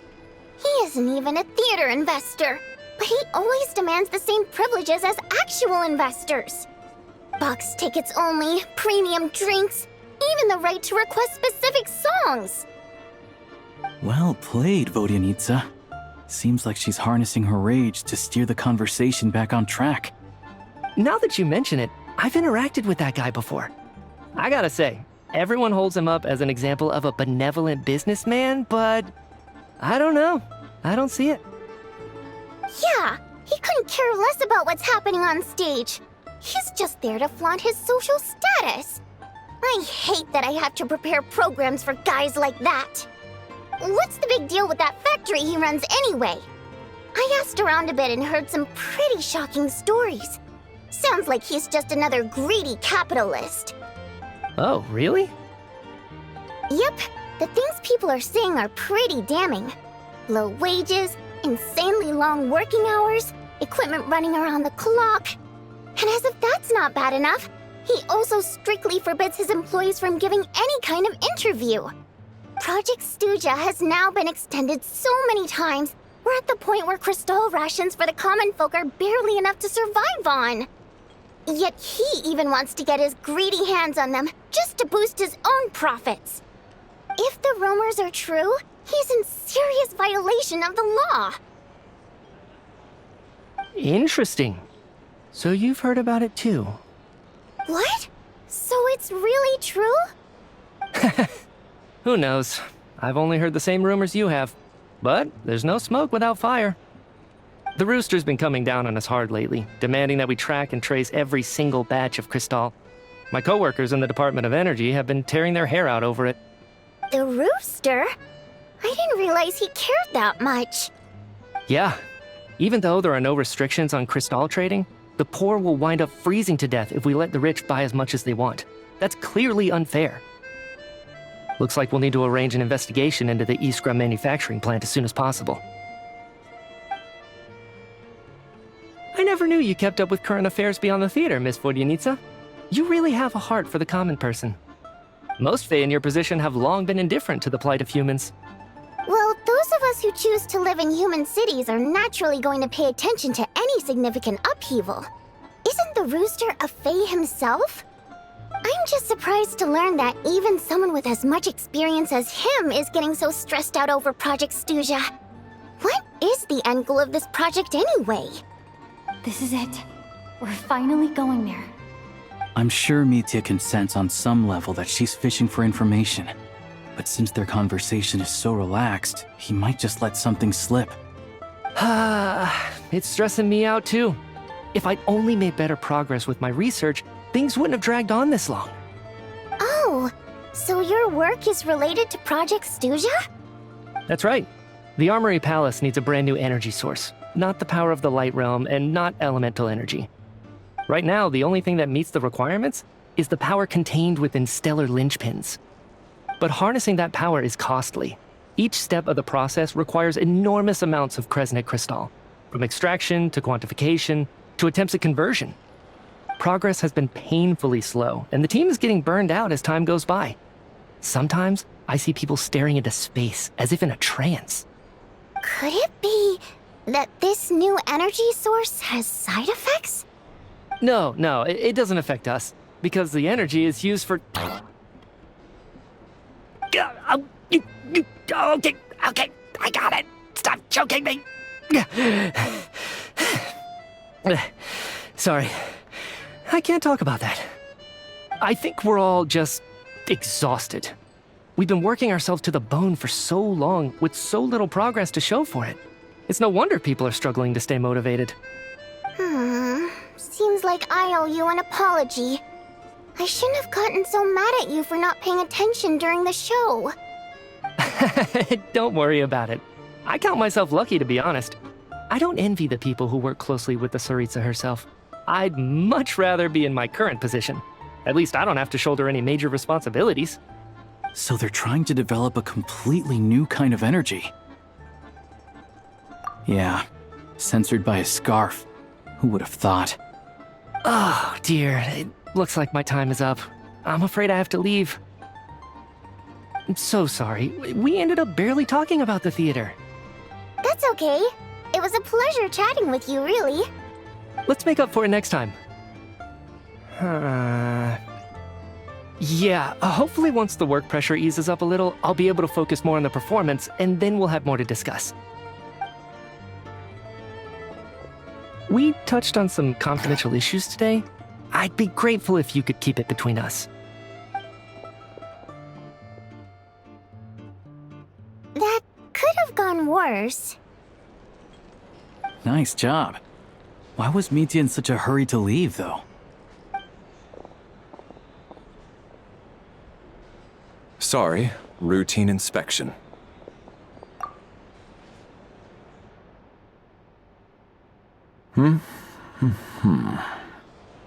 Okay, let's go.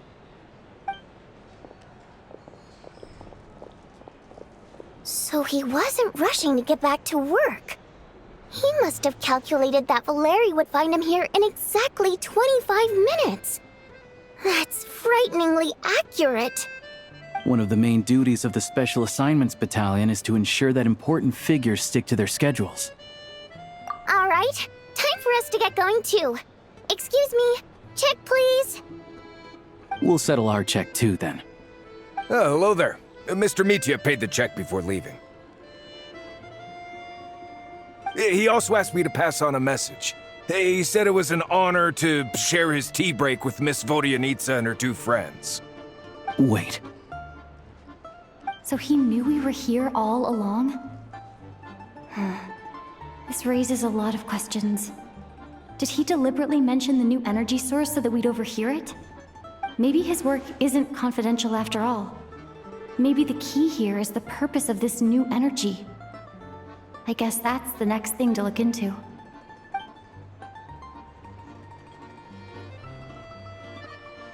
Vodyanitsa and Alosha have both left. Time to head back and call it a day.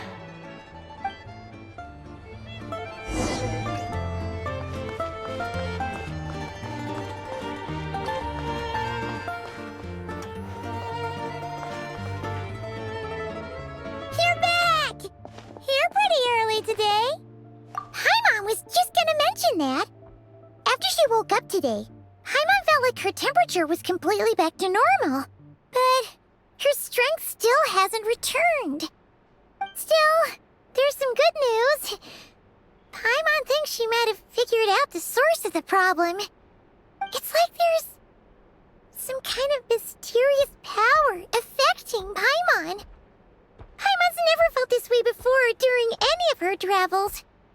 She only started feeling this way since we arrived in Snezhnaya. That's right. The Armory Palace needs a brand new energy source. Could that have something to do with this? What is it? You're making that face again. You know, the one you get whenever you have a light bulb moment?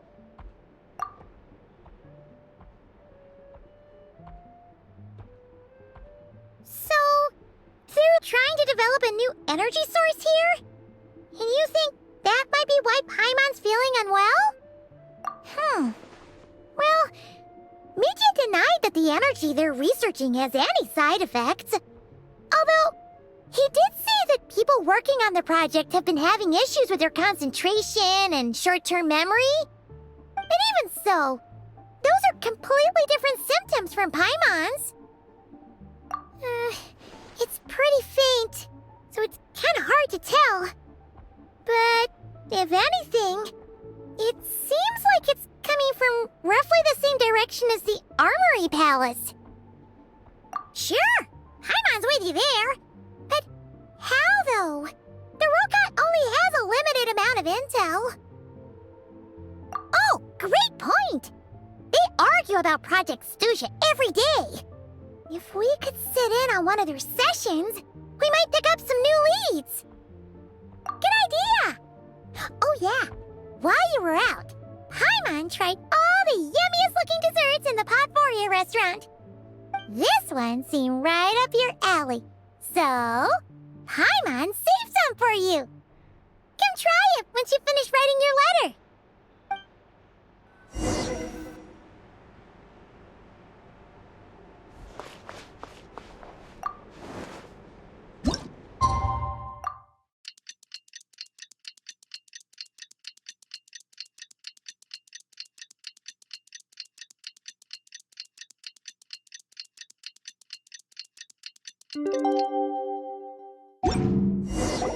Alosha replied.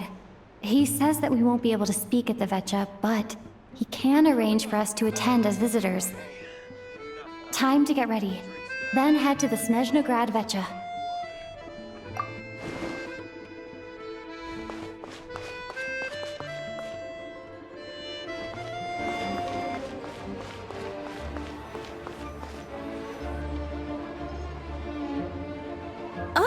Miss Vodyanitsa, prima donna of the Korolievsky troupe. What a surprise meeting you here. Will you be sitting in on a session of the Vetcha? Sorry, I'm not taking interviews today. Oh good, you're here. The session's about to begin. Let's get inside. Please wait, Miss Vodyanitsa. Could you introduce me to your new friend?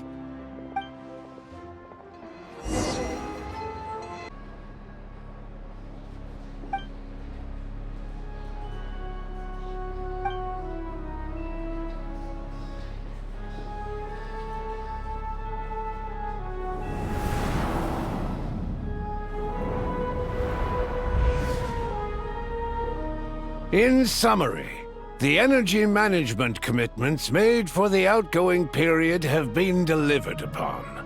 Furthermore, both the production and consumption of Kresnik Crystal show clear signs of stabilizing.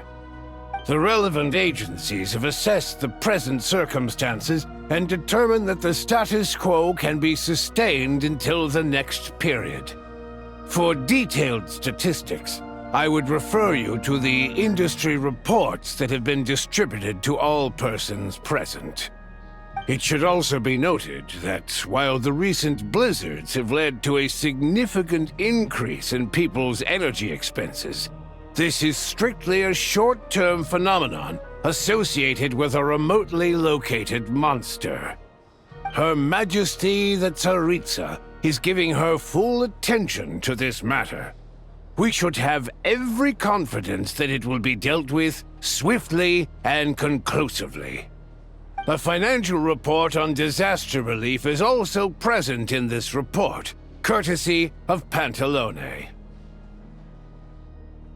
They cover the same old ground every single time.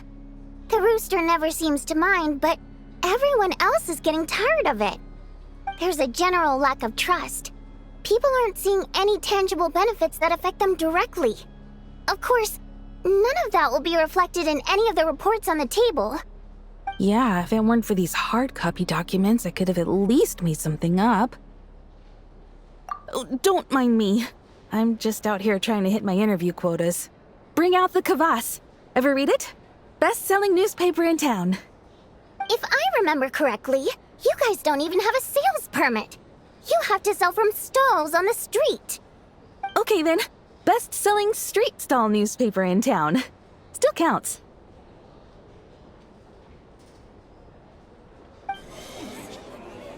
Order! We will now open the floor to the representatives. If there are no further substantive issues to discuss, we will then proceed to a vote on this motion. Snezhnaya has a long tradition of treating members of the Fatui armed forces and their dependents favorably. But recent surveys shows that Fatui families in remote areas have access to 15% less crystal than the average civilian family in Snezhnograd. It's been said many times before, but it bears repeating now. There needs to be a clear and consistent rationale behind how crystal is allocated, or we will soon face immense public backlash.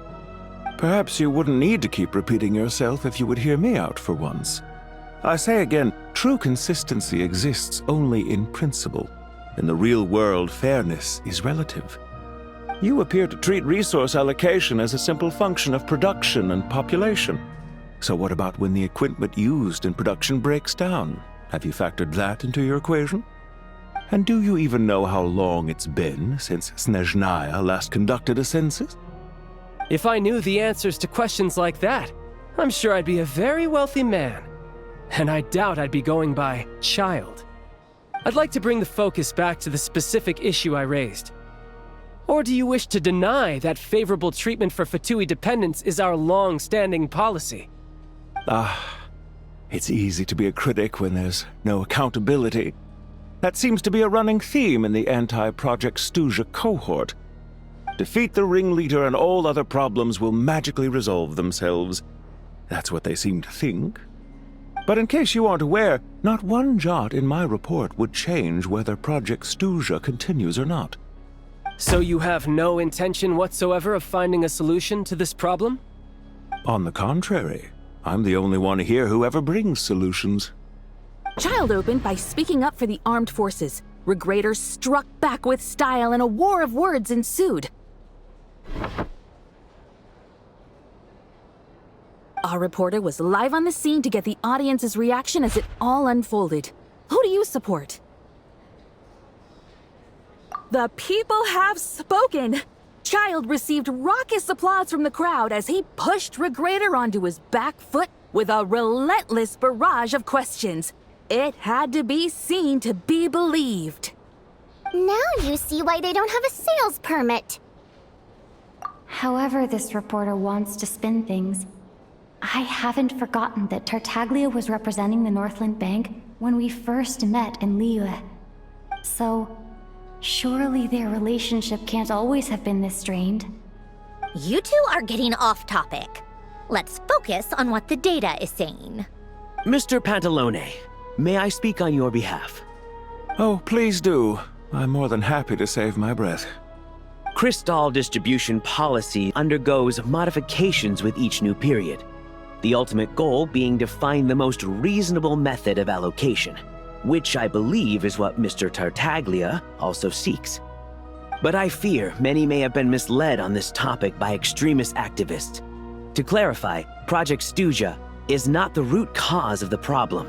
It is merely a framework for resource distribution.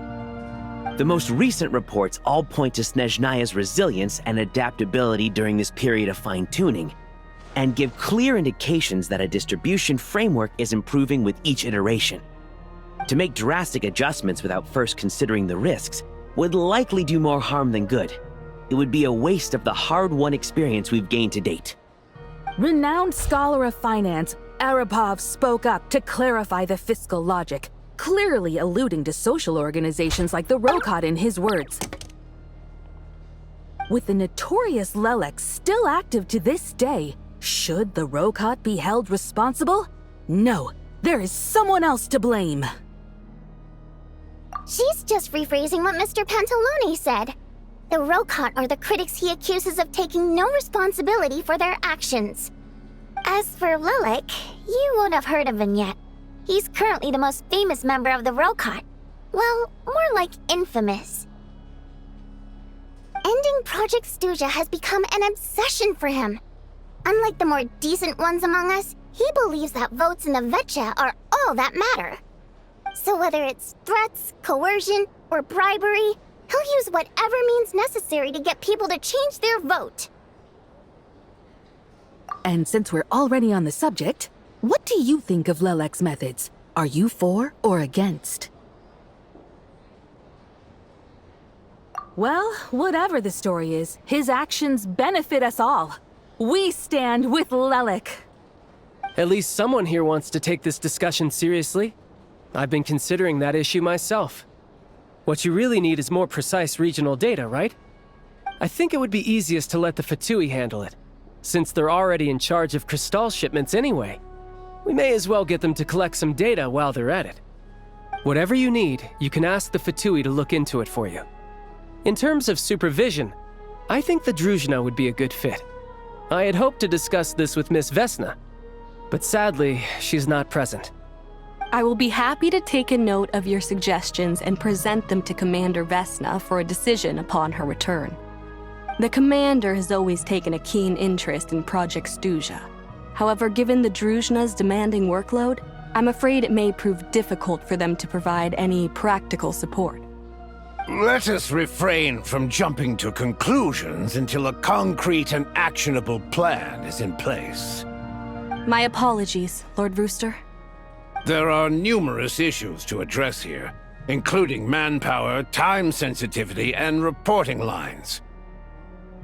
Nevertheless, I support drafting a proposal. Follow the usual procedure, and it can be raised as a new motion for all parties to evaluate at the appropriate time. In that case, I'd like to share one thought before the proposal is drafted.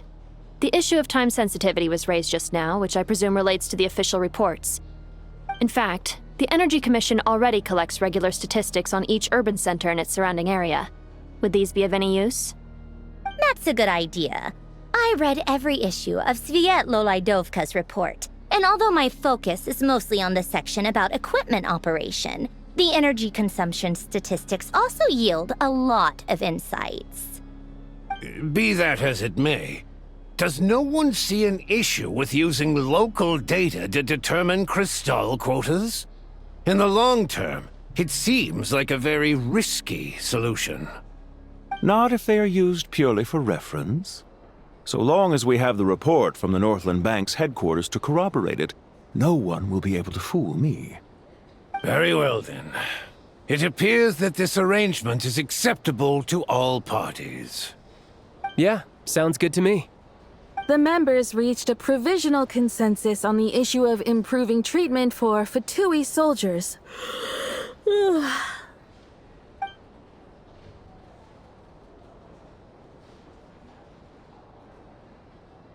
Today, the prima donna of the Korailievsky troupe attended a session of the Snezhnaya Vecha in the company of a most charming young lady. The question on all our minds is, what is the true nature of their relationship? Write anything like that again, and I'm revoking your permission to interview the troupe. Got it?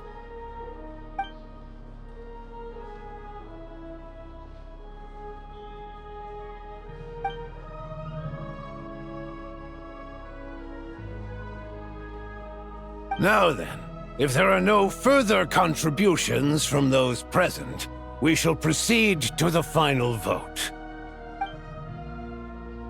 Hey, check it out!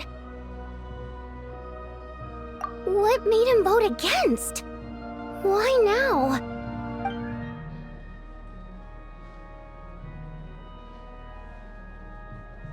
The votes have been tallied. Those in favor of continuing Project Stuzha total 61%, securing a clear majority. That was too close. The margin has shrunk yet again. Chuganov was a huge loss. I'll bet Lelik is behind this. I wonder how Pulcinella will respond this time. Chuganov. I see. Lelik strikes again. Yes, go Lelik. Once Project Stuzha is defeated, our unwavering support at Bring Out the Kvass will finally pay off when we make our comeback. I can taste our victory already! In accordance with the result of this vote, Project Stuzha will remain in effect until the next Vecha period. Finally, may I remind us all, we debate only for the greater glory and solidarity of our nation. May the aurora shine ever on, and the tundra always stand firm. The session is concluded.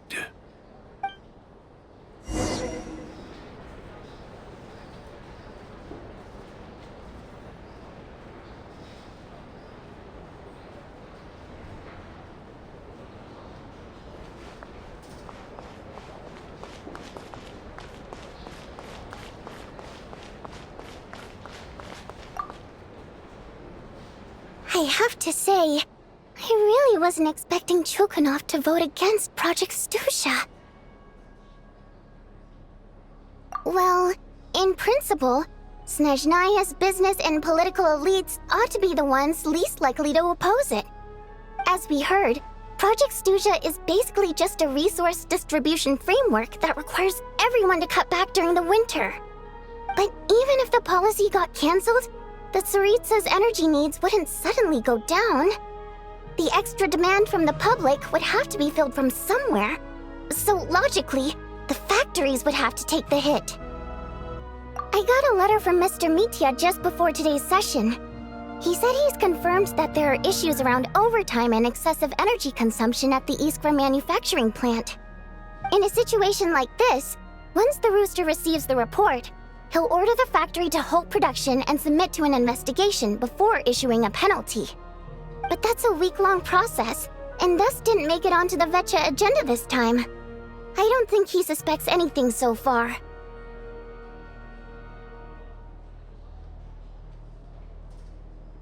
Exactly. And as you know, he's a very selfish person. I was originally gonna try and flip him after he received notice of the official sanctions. My plan was to convince him that the whole thing was completely unfair. Rather than just sit back and take the hit while his factory stopped production, he'd be better off voting to end Project Stuzha. At least that way, no one else would be able to make any money either, because all the factories would suddenly have more limited energy to work with. But now, he's already voted against it, which means someone must have used more forceful means to change his vote, just like with everyone else who flipped. Yeah, no one knows why Lilac is so obsessed with ending Project Stuzha, but by the looks of it, he's inching closer and closer to success. Lilac must have strong motivations, given how he'll stop at nothing to achieve his goal. Maybe he knows the full truth of Project Stuzha. Maybe my next step should be to focus on him. All right. What are your plans for the rest of the day? Shall we head out? Hey, comrade. I noticed you were here during the debate. I didn't take you for a political enthusiast. Greetings, Harbingers. I just happened to have some free time today, and my new friend here thought it might be fun to check out the Vetcha. Ah, Odette must have introduced you. Looks like you two are getting along pretty well. I'll leave you to catch up. I should head back to the troop. Sure. Break a leg and all that.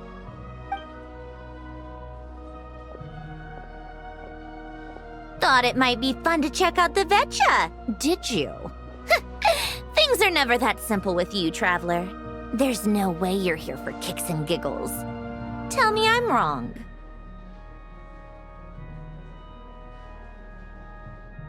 Oh, yeah. To some, he's a captivating enigma. To others, he's the bane of their existence. No one ever thought that some anonymous nobody from the Rokot could cause such a stir. Huh? You want to look into Lelik? Then I'm sure his days of anonymity are numbered. What do you think, Sandrone? Fine by me, I guess. If the Traveler actually manages to expose Lelik, it'll be doing Pulcinella a favor. In return, it seems fair to let her in on what we've learned so far. My thoughts exactly. Sharing is caring, after all. Head back to Glupov and grab the files on Lelik. It's easier to just pull the records than go through the rigmarole of getting the Traveler a visitor's permit. As you command, child, sir. In that case, since we're going to be waiting anyway, I'll have someone brew a pot of black tea.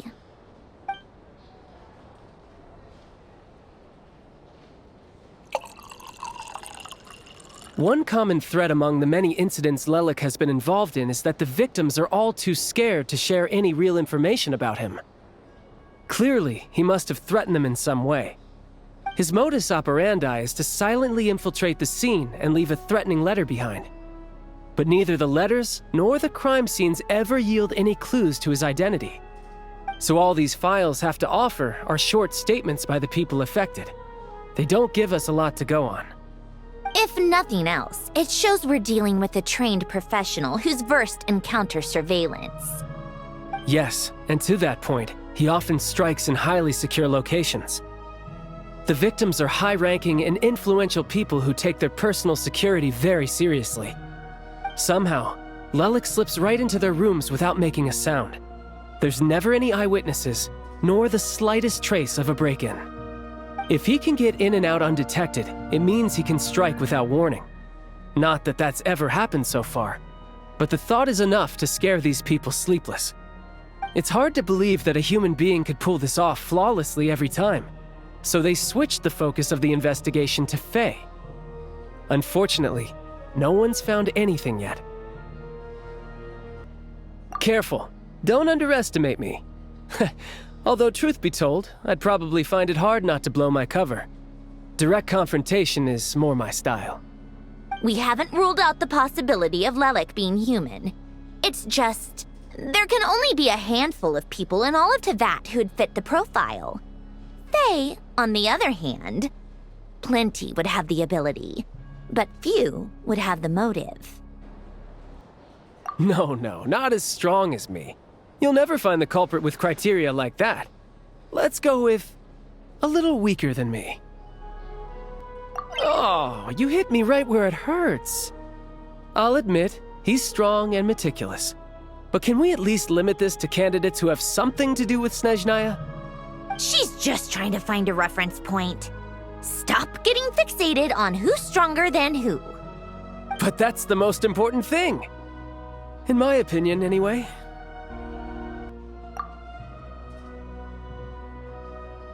Odette? Yeah, that seems about right. Her skills are solid, and she's always calm under pressure. Except she's Fatui, so the likelihood of her working against us is pretty low. But yeah, much more accurate than your previous example at least. No, wait a moment. Maybe we should interrogate that assumption. What do you mean? Which assumption? Her Fatui identity doesn't necessarily exonerate her. And when you think about it, the Rokot would be precisely what she needs to conceal her identity. Plus, she wouldn't need to be such a pro at covering her tracks. She'd already know where the Fatui will be and when, so she could choose the perfect time to act. Oh, yikes.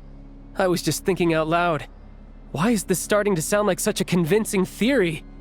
Still, what reason could Odette possibly have for trying to call off Project Stuzha? Arlecchino would be the best person to ask. She knows Odette best. Unfortunately, she isn't back yet. Rosaline used to open up to her in private about her struggles with Odette. As I'm sure you can imagine, Arlecchino is quite a lot better with children than Rosaline was. She gave her some tips on how to handle the situation, and Rosaline managed to reach a settlement with Odette before leaving. So I suppose there were at least no lifelong regrets left behind. Beyond that, I don't know the details about that side of things. But I do know that Odette definitely has a motive to hold a grudge against Project Stuzha. The reason being, her father passed away during the early stages of the project. That was back before it had been named Project Stuzha, when things were still being worked out. But in essence, it's remained the same ever since.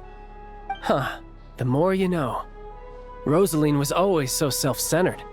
I never understood why she started paying so much attention to Odette. Is that such a surprise? If you cast your mind back, you may remember that Rosaline and I weren't exactly close. We had tea together a few times, but that was about it. Odette's past is no secret. Her father was a Fatus and her mother was a very famous ballerina. On the surface, it looks like she followed right in her parents' footsteps. But the truth is quite a different story. After her father passed away on a mission, her mother was overcome with grief. She broke her leg during a performance and could never dance again. Odette was only interested in ballet at the time, but this tragedy left the family with both breadwinners gone. They could barely make ends meet. Per Capitano's policy, family members of Fatui who died in the line of duty had to be appropriately accommodated and provided with adequate assistance. So, regardless of how Rosaline may have felt about it, it fell to her to resolve the issue of Odette's family's livelihood. In the end, the solution they agreed upon was to have Odette join the Fatui. Right, because the alternative would have been a one-off compensation payment, I guess. In that sense, joining up was definitely the better option. Still, she must have had mixed feelings about it, right? If she doesn't even like the Fatui. It's just a theory, a possibility. But as a motive for Odette to become Lelik, it holds up. That said, I have no idea where Odette's head is at right now, or what her conflict with Rosaline was about. Plenty of people were on bad terms with Rosaline. I have no intention of trying to figure it all out. Yes, but But there's not much point in discussing that now. Yeah, back to Lelik. Since our investigations so far have turned up next to nothing, we've got nothing to lose by trying a new angle. Funnily enough, Tonya and I had actually made plans to go to the theater tomorrow to watch Odette's rehearsal. Unfortunately, thanks to this Lelik situation, I'll be stuck working overtime again. Which means you can go in my place. No point wasting the ticket. Plus, you'll get to meet Tonya. Spirit Seeker. Quite the classic ballet. It was passed down through Odette's mother's family for generations, though it hasn't been performed in years. But Odette's been practicing it diligently, and it's finally ready for a return to the stage. Excitement is through the roof. Tickets for the official performance sold out long ago. Tonya's excited for it too. She's desperate to see it no matter what. Personally, it's not really my kind of thing, but since she's my little sister, I had to figure something out. I've actually seen it several times before. The story's pretty straightforward.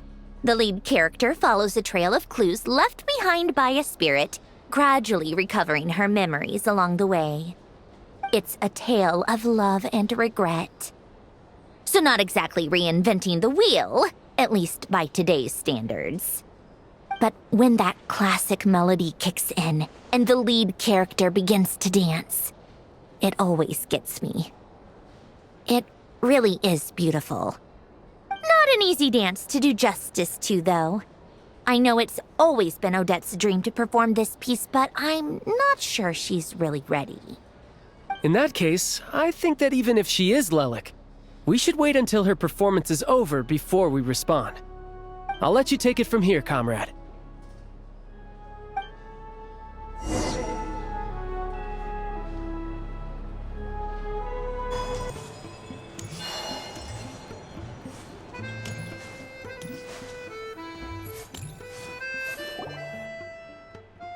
You've made a ton of progress today. It's good that everything's going so smoothly. Next step is to head back to the theater and get a clear answer from Odette. Either way, Paimon doesn't get the sense that she's a bad person. Sure, she might have done some pretty extreme things, but Paimon bet she has her reasons.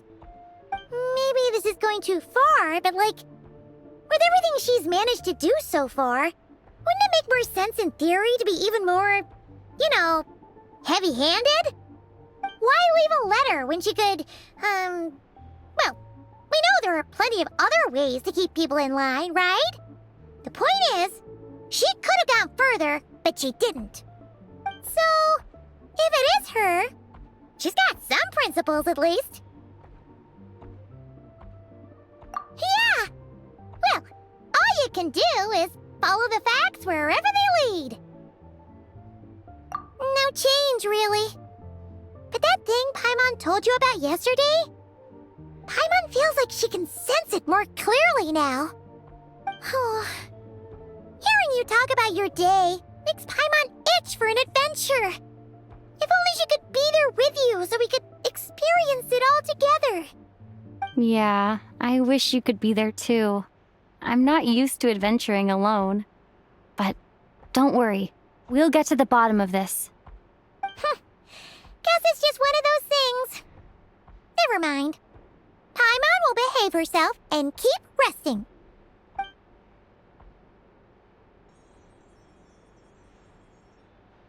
If Odette is Lelik, she may well have inside information on Project Snezhnaya. Her father was involved with the project's early implementation and tragically died in the process. Now, she's dedicated herself to bringing it to an end.